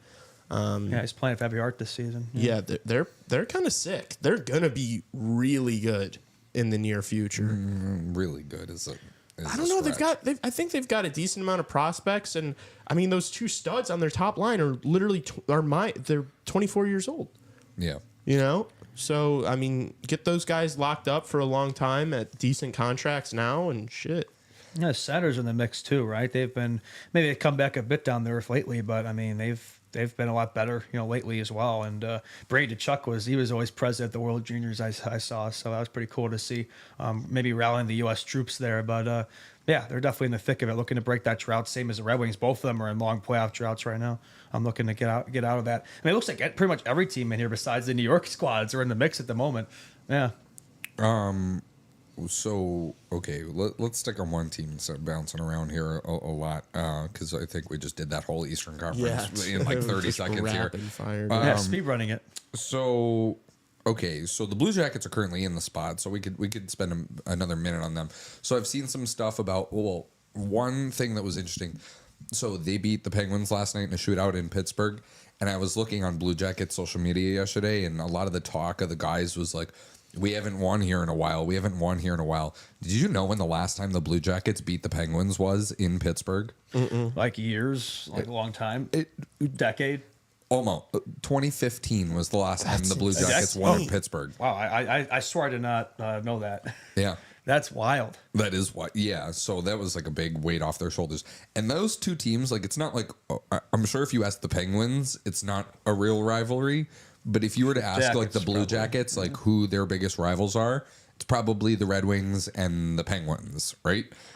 Because Penguins fans like come into their building and like fill it up, like Maple Leafs fans in Buffalo, and like like Penguins fans go to Columbus as like a way to get like cheaper seats and all that, and they like fill up the barn. I see Red Wings as a big rival. I mean, they have them in the outdoor again. I know they're playing the Stadium Series in March. I might try to go to that. That's not too far from me, my college campus. But I kind of see it as like an Ohio-Michigan rivalry there as well. I'm sure a lot of Ohio State fans probably cheer for Columbus. I'm sure a lot of Michigan fans probably cheer for Detroit. So I kind of see a bit of a mix there. Yeah. The game-tying power play goal they scored last night. Fantilli one? Yeah, that was a sick passing play. Oh, the fake or the slap pass from Kent Johnson was unreal. Yeah, he's quite had a pretty solid season there. Yeah, Fantilli's struggling, but he'll get it figured out. He's going through a real sophomore slump, not a fake media-induced sophomore slump. Leo Carlson and Anaheim as well. He had a goal and assist last night. He looked pretty good. I will say for Fantilli though, like that injury last season really derailed him. Because he was building, and then it was like a skate cut too. Like it was like a nasty injury. Yeah, but he's still gonna be a great player. I think. Maybe not like, I don't know about like elites. We'll see, but I think he's gonna be fine. Yeah. And I don't think it would be fair to talk about the Blue Jackets without talking about how good Zach Werenski's been, because he's like He's got to be a Norris. He might be a Norris favorite at this point. Maybe after Quinn Hughes or Mikhail Makar. He's probably with those two. Yeah. Yeah. I think it's so interesting that we're gonna look back at this era of hockey here. And I do think it's like Makar, Hughes, Werenski right now. Like that would be my top three if I had a ballot right now. Werenski's always been kind of flown under the radar, underrated. Now he's finally getting the praise he deserves a bit. But even still, it's like, it's, so you think about it like Connor McDavid, right? Like Connor McDavid could win the Hart Trophy every single year, right? And he could win the Art Ross every year. And then it's like, I think of how many guys like aren't gonna win an MVP because Connor McDavid exists. Yeah. You know what I mean? Or think of how many guys aren't going to win Norris. Those two. Like you would argue that like Miro Heiskanen's probably due for a Norris at some point here. The NHL is big on that too, where it's like, I remember like when Yossi won the Norris and like when Doughty won the Norris, it was like the NHL does this thing where it's like it's their time. You know They're what I trying mean? to get a guy like Yes. a Norris. Yeah. Yeah. So, but it's like it's kind of hard to do that when you're going to have like I think Hughes is the guy. If I were picking a Norris, it would be Yeah. Hughes 1, Makar 2 for me. Just dragging that Vancouver team right now. Oh my God, could you imagine without Quinn Hughes? They would. Oh, they'd be lost. And I think he's kind of injured. and he's still incredible. Yeah. Yeah. Yeah. Yeah, But the Canucks, how about 9 overtime shootout losses for them this season? Hit the halfway mark. They're on pace for 18. That is incredible. didn't you send that clip where it's like, what are we, the Islanders? You know? Oh, that's Ducks memes, I think. That's pretty funny. But yeah, I mean, it's quietly been like, I mean, I think rack up the loser points have helped them out a little bit there. But yeah, I mean, it's not really been a lot of drama in Canucks land this season for sure. Yeah. Yeah, we've like talked about it. Yeah, I like the Blue Jackets though. Like I've always Easy liked to root them. for. Underdog. Yeah, and Dean Evison too is like Good coach. Yeah, like that guy, and he seems like the right coach for that organization. Like that's a guy who's going to make you work hard. That's a guy who's not going to make you. Because he's light years out of Pascal Vincent. They needed a guy like that, I think, to right Pascal the ship. Vincent was He's terrible. Awful, yeah, probably worse than any of the coaches. I mean, we've had some bad coaches, but he's on another level. Yeah, But, Columbus Blue Jackets are never a team that, like, even as a kid, they were never a team that, like, I hated, like, because they've been bad for a long time. So, but the fans love them. yeah. Yeah, they're quietly into it. Yeah, I mean, as a kid, they're kind of one of those teams like, oh yeah, they exist, I guess, irrelevant. But I'd love to see them see some success because in the playoffs, I think they've won one round, I guess 2 if you include that Toronto series in their entire existence. So it'd be nice to see them, see some success there. But I don't know about this year, but maybe next year. Yeah, I do think they got a bright future. And just the population of the state of Ohio is like, they've got a lot of people living there, so that's their team, and so when they're good, the fans definitely show out. So, yeah, could be cool to see a Blues Stanley Cup run in a couple years. That's kind of funny. Even in my campus that's in Ohio, I mean it's in Cleveland, so it's not like Columbus. But like there's more like Penguins fans, there's more like Sabres fans than than Blue Jackets fans. Like nobody really. I mean, people care, but not really. It's just not the same. So yeah. The Montreal Canadiens, we kind of teased it a little bit. They're on a roll here, and I don't really know Where it came from. Besides Lane, I mean, yeah.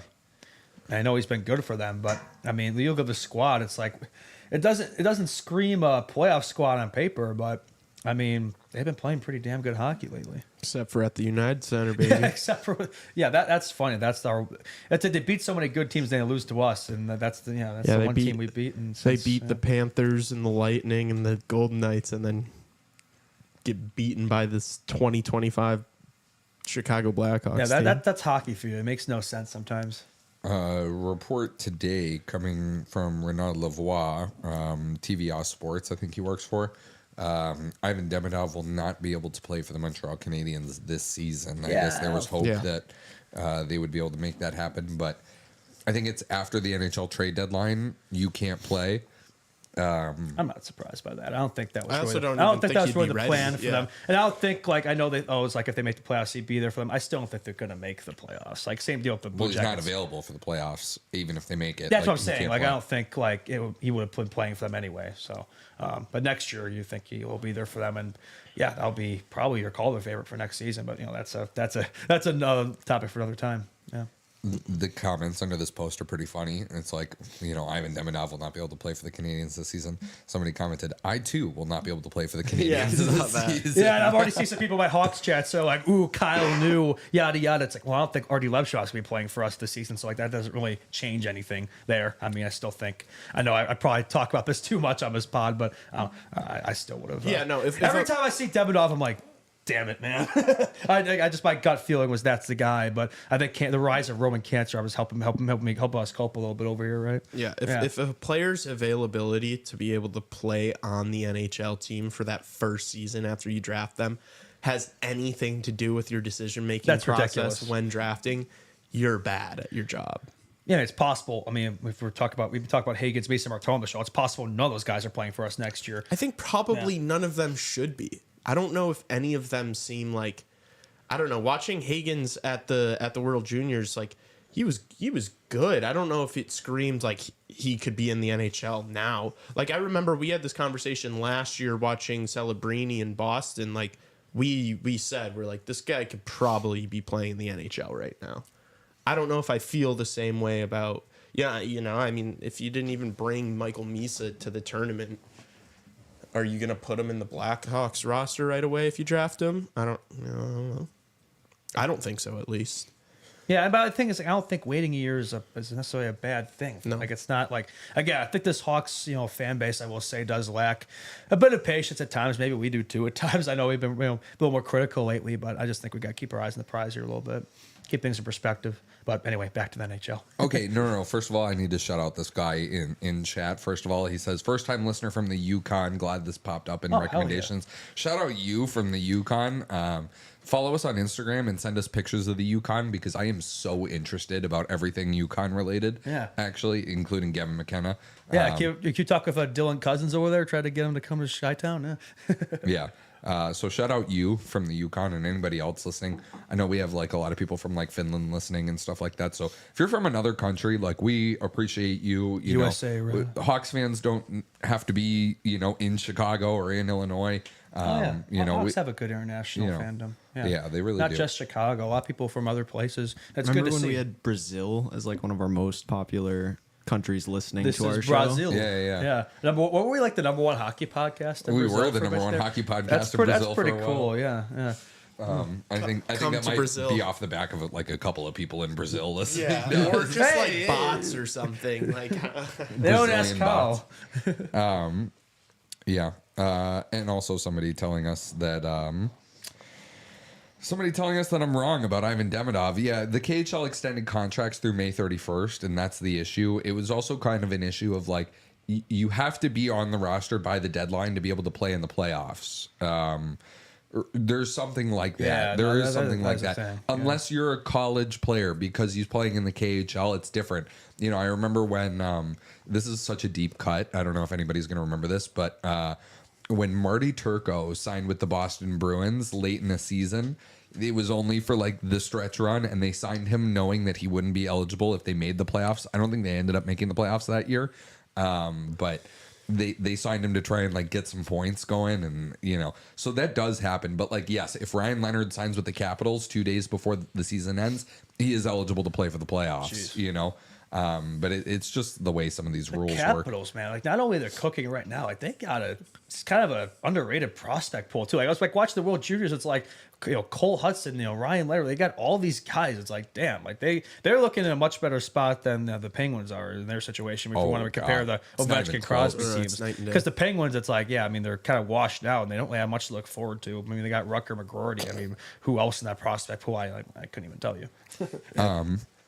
But and the other thing that would have made the only thing that would have made the World Juniors better for Caps fans is if Team Canada had put Andrew Crystal on the roster. Yeah, Betsy's roller hockey buddy. Oh, is it actually? Yeah, he played with them on the what was the name of their team? I can't remember. But was it the purple? I can't tell you. There was maybe the purple Cobras. Maybe it was a dodgeball reference. I don't know, something like that. Yeah. Didn't Blake bring up on the Gretzky's Basement show that was a snub from Team Canada? Yeah, I mean, there are a lot of Crystal, snubs yeah. on Team Canada. Yeah. Speaking of Team Canada snubs, Michael Misa was actually just named the captain of his junior team, the Saginaw Spirit, because they offloaded a bunch of guys. This is the season. I talk about this on my show because it's fun, but this is the season like where you see crazy junior hockey trades before the deadline, and like players get moved for like 10 draft picks and stuff like trades. that. Yeah, What the? you're trading like basically 12-year-olds. You know what I mean? Yeah. Because a WHL draft pick, a 2027 WHL draft pick is like an 11-year-old kid right now. Yeah. Which is pretty crazy to think about. Have you guys ever heard of the story of the guy that got traded for a bus? What? I'm going to find the story for you guys. It's hilarious. It is really funny because Bar Down did a post of like some of the craziest junior hockey trades of all time. And one guy was traded for a bus one time. I'm going to find the exact story here. The boys on the team were probably like, sorry, pal, you got to take one for us. Oh, like I remember going off that Tassos. I remember another story of a player being traded for like a printer or a fax machine because the team didn't have the needs or like didn't have the money for it, so they just laid off someone. What was the other one? Chris Draper. This is an NHL one, but Chris Draper was traded from the Winnipeg Jets to the Detroit Red Wings for $1. I'd be so pissed, dude. $1. I would take that so personally. Yeah, My no. feelings would be so hurt. I just retired. If I got Like, traded there's- for future There's no coming back considerations. from that. No, not future considerations. No, that's worse. $1. Yeah, that's worse. Well, that is worse. Yeah, absolutely, it is. Okay, 6 wild CHL trades. Nathan McKinnon traded for 3 first-round draft picks. Blah blah blah. Okay, so the trade for a bus. Tom Martin was traded for a bus. His name is Tom Martin. So here's the story. Somebody in the comments wrote it. Following 2 seasons of junior A hockey in Kelowna, Tom Martin was added to the Seattle Breakers reserve list. He chose instead to gain an education while playing at the University of Denver in 1982-83. 1, Martin did make it known that he would play junior in his hometown team, the Victoria Cougars. However, 2, the Breakers wished to trade Martin and were in need of a new team bus. Coincidentally, the Cougars had an extra bus that they purchased from the defunct Spokane Flyers franchise, but as they were unwilling to pay the taxes and fees required to bring the bus into Canada, it was sitting in a storage unit in the United States. As a result, on January 19th, 1983, the Cougars traded the bus to the Breakers for Martin and $35,000. Absolute cinema. I wonder who drove the bus over. Oh my God. Well, no, the bus was in the U.S. They didn't want to bring the bus to Canada, so they're like, can we get a player for this bus? That's wild. I don't even know what to say to that. What to commentate? That's unreal. That's hilarious. Yeah. Junior hockey trades are insane. I don't know. I like it. Most normal CHL trade. That's so funny, though. All right. I mean, what do you guys want to hit on? Connor Hellebuck, 3rd fastest goalie in NHL history to 300 wins. Fastest American-born player to get there. Damn. Yeah, he's having it. I mean, we've talked about a lot, but what a season he's having there. I mean, as good as the Jets have been, like a lot of that is due to him this season. He's been incredibly consistent. We'll see if it lasts come playoff time. That's been kind of his issue. He's the front runner for the Vezina Trophy this He's season, got it. right? Who's even his competition at this point?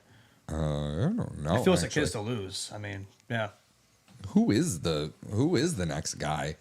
Like Jake Ottinger, I guess, but he hasn't had the best season. He's just, if we're going based off of like piling up wins and stuff like that. Well, a lot of goalies have had great seasons. We talked about the save percentage being down, right, and the goal scoring going up despite the lack of, shots compared to most seasons. Jacob Markstrom's probably inserted himself into the conversation a little bit with the way, like he's just making 10 bell save after 10 bell save. He had an insane month of December. Like, remember, we read his stats. Yeah, it probably is Markstrom. It's probably the second guy. Philip Gustafson's been really good for the Minnesota Wild. Yeah. Vasilevsky's quietly had a decent season. Yeah. Tampa. Olmark of Ottawa, maybe. Him and Stolars. Yeah, would have been Anthony Stolars is really before good. Yeah, if he go before the down. injury. Him and Olmark are a little too banged up, for my taste. I don't know.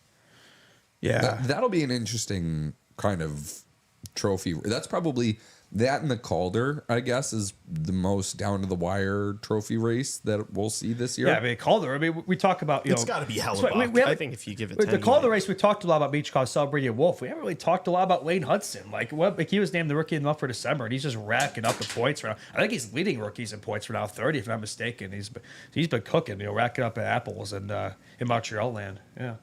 Yeah. It's funny. It reminds me of the Faber Bedard chase last year. We got to start glazing Hudson, to annoy the Celebrity fanboys. Yeah, true. Yeah. True. We should start doing some PR Uno reverse for flame. Lane Hudson. Yeah, good American boy. Yeah. That'd be pretty fun. Illinois boy. Yeah, my neighbor. Your neighbor? Mm-hmm. Really? No, no. He just lived close to me. I don't know. Yeah. Well, okay. Somebody asked in chat, well, not the MVP. What do you think about the MVP race this season? I have a pick for MVP, and I want to hear your guys' first. I feel like the obvious one. I feel like it's too obvious, but I mean, McKinnon's having such a ridiculous season. 52 assists right now. Like, that is unreal. I think he's leading the scoring, if I'm mistaken, in terms of points. I think so. Probably him right now for me. Maybe that's too easy though.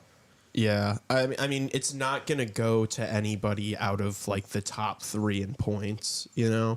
Are you gonna say Draisaitl? No, you know what I'm going to say? Who? Kirill Kaprizov is the MVP of the NHL this season. I mean, if we're looking at terms of most valuable to his team, you probably could argue. I would go like in that sense. I would go probably Eichel, honestly. You think? I just think Vegas is so loaded that it's hard to pick anybody from some of those teams. Like I don't think anybody from Florida is going to get it. I don't think anybody from Kaprizov, who else is at the top of the league? They have piece of a team, but Kaprizov, like in effect, is the Minnesota Wild. Like they're going nowhere without him. I mean, yeah, but I mean, the Wild are pretty stacked. Like that whole roster's really good. Yeah. To say that now, though, hindsight being what it is, Vegas, like a lot of people compared to picked up- Vegas lost Marchessault and Eichel picked up all that slack. Yeah, but they've also like been able to add. They brought in guys like Victor Olofsson and stuff like that. I'm not saying that it's Jonathan Marchessault level, but Vegas is like a team that can do it by committee. Another player we talked about earlier for Norris, Quinn Hughes for the Heart. When was the last time a defenseman? Probably Chris Pronger. I think it was Chris Pronger. Yeah, that's It was been a the while. last- Yeah, can you let's get double the check D-man that last somehow. defenseman to win MVP? Yeah, what was Raven? that 2001 or something? Something Yeah, like I that. think it was Chris Pronger. Yeah, that's kind of insane that D-man hasn't won in 20 years. Well, it's just a forwards trophy. It's basically Not only is it most just years whoever wins the Art Ross. Yeah, not only is it just a forwards trophy, it's a center's trophy. Yeah. Like wingers don't even. Didn't Patrick Kane won MVP yeah, one 2016. year? Yeah, Yeah. yeah. Kuch. Pronger is right, by the way. What year was it? 99 aught. 99. Shit. Close. So they have it not in the 21st century. That's insane. That is insane. Yeah, maybe it should be. I think Before Quibble won that, the though, Jack Adams that year. Right? Before that was Bobby Orr 50 years ago. So Whoa. he would be. Brian Leach didn't win MVP. Um, I could have sworn Leach won MVP one year, but I could be wrong. He definitely won a few his fair Norris. Yeah. I don't know. This is That's crazy. so Quinn Hughes maybe for Hart. Yeah, I just don't think he has enough points. I hate that these trophies become like these like stat merchant type deals. Like, I mean, if you look at you want to talk about Kaprizov being most important to his team. I think Quinn Hughes at the Canucks. Yeah. I think that's if we're talking about most valuable player. If the definition is true, it probably would be Quinn Hughes, but it doesn't really seem to be who we give these trophies to. Did Brian Leach win an MVP, Raven? he won a Conn Smythe. Oh, That's what you're So thinking he of. didn't win the regular NBC, but he was the first American-born winner of the Conn Smythe really? in the '94 Stanley Cup. Yeah, I'm sure somebody would almost rather a Conn Smythe than a Hart Trophy. Yeah, I think the most valuable playoff time, granted regular season. Yeah. Yeah, Winners would. that's insane. Yeah, like JT, Kaner, Keefe. That's right. I don't know what other awards we got here. What other awards could we do? doing more Oh, let's do awards Jack talk. Adams. Let's do it's mid-season. Let's do it. Yeah, okay. I see what you're Mid-season saying. awards. Yeah. Ooh. Jack Adams. Who's the winner of the Jack Adams right now? If you want, I could start it off. Yeah. Yes. Yes. Please lead us off. My winner here. of the Jack Adams is Spencer Carberry, coach of the Washington Capitals. He's took a team that so many people chirped about, the minus 37 goal differential going into the playoffs, that they certainly shouldn't have been there. And I watched this guy, like the clips of him, and it makes me like a lot of NHL coaches are very like bland and blah, and not many of them are really like actually like get the juices in you going and like actually get the blood pumping. Yeah. Spencer Carberry, any clip of him makes me want to run through a freaking wall, dude. Like I wish that like just a clip of him talking was like my alarm in the morning, and that I would start every day just like full guns a blazing. I feel like the Hawks have had like the opposite of that since Coach Q. Like just a lot of like robotic, like just like emotionless, monotone coaches. Yep. Like, it would be nice to kind of have somebody like that, like a Torts, fiery type of coach to kind of wake these guys up, get them going. Maybe it's just an out there pick. Maybe like somebody because the Wild are a team I really did not have much expectations with going the season. Maybe it's more down to the players like guys like Kaprizov, but maybe John Hines. Maybe that's an out there pick. But the season they're having, I think he's got to get consideration. I mean, I think I would say they'd be mid this season, like not a playoff squad. And like look at, I mean, they're in contention for the President's Trophy right now. So I'd say maybe John Hines should be. Yeah. I'll mix it up. I'll go Scott Arniel for the Jets. Interesting. I think they're having a sick season. Like coming in, none of us had them being as good as they've been.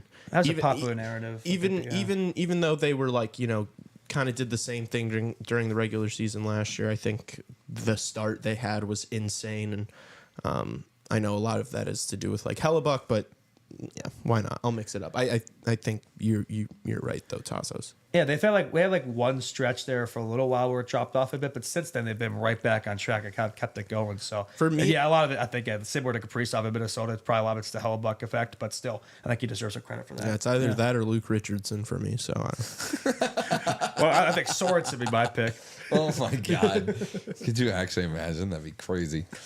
He's not even a coach. What's he even doing? What's he been up to this last month, Luke Richardson? We haven't really heard anything besides that statement. If I were Luke and I was getting paid to not work, I'd be Probably hitting back and by every single Exercise and wine. Yeah. no, dude. I'd be in Aruba right now, just Cancun. toes in the sand, baby. You know, getting paid to not work. Come on now, that would be lovely. day. And rip in the casino every night. All right, let's do one last award talk, just because it's a fun way to kill a little time. We're gonna wrap NHL Hour here shortly because we have too much content coming out today. Who finishes as the Art Ross winner? Who leads the league in points when all is said and done? I already said him. I'll say him again, McKinnon. Really? Nate Dogg, the dog. Yeah, I'll say he doesn't. Last time I checked, Cooch was on a better pace. Well, last year, Kucherov did beat him for that, right? But then he beat him for the awards, McKinnon. I guess he's dropped off. I'm gonna. Oh, he's got a bit of a gap there. Yeah, he's got 5 less games played. McDavid's not even like he's a bit down there, right? Isn't he like 6 or He's something? 6th. Yeah. Well, I mean, for him, Drysdale's kind of been outpacing him, like 2020 Drysdale. That will be my pick. Is Connor McDavid? Yeah, I guess he does have several games in hand too. he can make some light push. It's funny. You know, you're a good player. I think McDavid's has like kind of like what 100. Oh, actually, well, it's because McDavid's missed a couple games, so never mind. No. What's McDavid's point total? 56. 55. So he's on 110 point pace about, and you almost a little like that's a little underwhelming for McDavid. That just shows you how good he is. Points was 66. Points? Assists was 52, I believe. That's for McKinnon. Yeah. Oh, yeah, my bad. Yeah. That's my bad. McKinnon's had like 130. Yeah, Connor McDavid is 55 points. Man, McKinnon's on like 132 point pace right now. He could put up 100 assists. He could have a 30 goal, 100 assist season. That'd be kind of insane. It's probably going to be McKinnon. We should mention tonight. So tonight's game actually between the Flames and the Kings has actually been postponed due to the ongoing wildfires in Los Angeles right now. Jeez, almost came back. Prayers to everyone over there on that side of the country, by the way. Yeah. Yeah. If you are, we actually do, like, California is a pretty big state for us listening wise. So any California listeners, stay safe. Prayers up, you and your family. Don't just.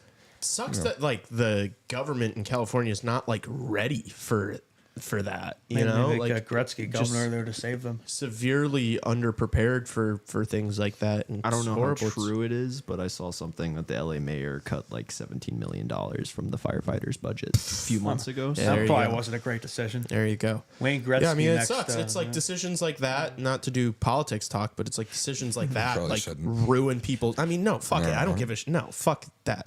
That ruins people's life. Like people are dying and losing their homes and stuff. Like, yeah, no, fuck that. That sucks. The United 51st States are going to have an insane squad in a few years, boys.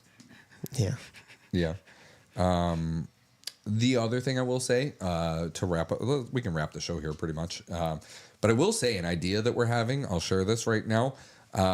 So we're planning next season a little bit, what next season's going to look like, and how we want this show to look is like, Justin's not going to be in school anymore, and we'll all kind of be, this is like right now, this is like bonus time for us. That's why we ask you to subscribe and follow and do all that fun stuff, because every little bit, every follower, every subscriber makes it closer, so that way we can do this and put like 100% of our time into this and, make this the best it can possibly be for you guys.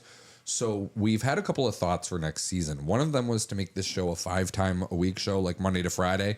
But the other thought that I had, which I think is something that we're probably going to lean more towards, is to do like a VIP episode of CHR every week, where you would pay like a $5 or $10 a month subscription, like a bonus episode. and you'd get a bonus episode of Chicago Hockey Radio that would probably be less like hockey talk and more, What the Pop culture. What the last 30 minutes Whatever of you this want to was. talk what the about. last 30 minutes of us Yeah, go has off. been. I know some people like it. We kind of go off the table a little bit, off script. Not hockey talk, Improv.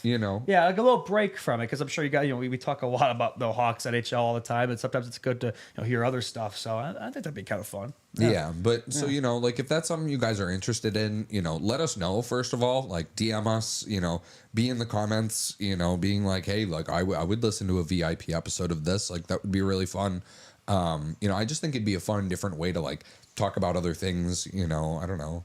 what could we talk about? I mean, there's Movies, limitless things. music, games, Movies, yeah. games, other you know, sports. you could ask TV us, shows. you know, questions about our life, you know, music, The you know, economy. the economy. Fan fictions. Yeah, well, sure. I mean, we can read yours. Oh gosh. God, no.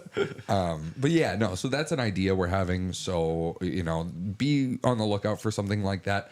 The other thing I think we're going to do too for next season is I think we're going to take our post game shows and we're going to put them on another like show. You know what I mean? Like, so you wouldn't go to like CHR on Spotify or Apple, you know, it would still be on the YouTube channel. But on like, if you're an audio listener, like Spotify or Apple, that you would go to like the CHR post game page and you would find all of our post game shows there, just so that we're not like absolutely flooding one page with content. We can spread the love around, and you know, you can have your different places where to find us too. And these are thoughts. These are thoughts. I'm Easier, just, more convenience. you know, we're at the Yeah. halfway mark of this. We've been doing this for half a season now, right? It's kind of wild. Yeah, it is kind of wild, but the growth has been really cool. Like, Yeah. you know, the amount we've grown even in the last like month has been like crazy, you know, and then Fantastic. and then you think of like, where are we going to be in another month, and then in another 2 months, and then it's like, okay, once the playoffs roll, and playoffs, we're going to do a bunch of different stuff too, because I think we can safely say that the Hawks aren't going to be in the playoffs. Yeah, so we'll get a little break for the Hawks, go to talk more NHL. Sometimes it's nice, like that NHL is like a little therapy to kind of, you know, like sometimes in a better mood in that NHL because we're not talking about the last place Hawks club, right? It's a nice little break from that. That thing, the fact that we've been able to take this show that far with, you know, the product that we've been given these last few months, I think Yeah. says a lot. It's like, wait I think till it's it only seems up good. from here. It's only up from here with this pod. It's only up from here with the Hawks. Yeah. Yeah. Yeah. So yeah, we're gonna keep doing that. Make sure to watch the live stream tonight. Make sure to enter our Wayne Gretzky giveaway. Like, it's so easy. You want to go grab it? That would be cool. Yeah, that would be cool. Let's hell yeah. let's show the shirt. It's a nice shirt. Yeah, it's a It beautiful is a shirt. super nice shirt, honestly. And if nobody wants it, I'll freaking keep it for my. No, I know we've had a few entries into the giveaway, so we're not going to commit. We're not going to commit fraud here, but Like the Obama meme where we just I give love it to committing ourselves. fraud. yeah. Show the back of that off though. Like, Yeah. that thing is sexy. Yeah. Is he in a? What jersey is he in there? Is that the Kings? It is a Kings jersey. Yeah. Nice. But it's super nice. Like, I don't know, we're giving it away for free, and all you have to do is make sure you're following us on Instagram. So, I ain't doing all that. Too much work. Nah, I was kidding. yeah, I know. Oh my gosh, people are so lame, dude. It's Lazy. crazy. Okay, subscribe on YouTube, follow us on Instagram, leave a 5-star rating. If you are in the comments right now commenting and you haven't gone to our Spotify page to leave a 5-star rating and Please review, do it. shame on you. Shame on you. Go do that. It's so easy. It's so easy, and it helps us out tremendously. So, yeah, we'll be back for the live stream tonight. Oh, live Appreciate stream's it. gonna We be will fun. be there. Should we do beers? Or no? Should we keep it professional tonight? I think we're going to keep it professional. Okay. Yeah, professional. We all love being professional. All right. Friday show, Greg Boysen. That's right. Looking forward to having him. That'll be nice to talk with him. Yeah. Live stream tonight. Live stream Saturday. Post game tonight. We'll see everybody then. Plenty of opportunities to get your CHR fix. We will see everybody later.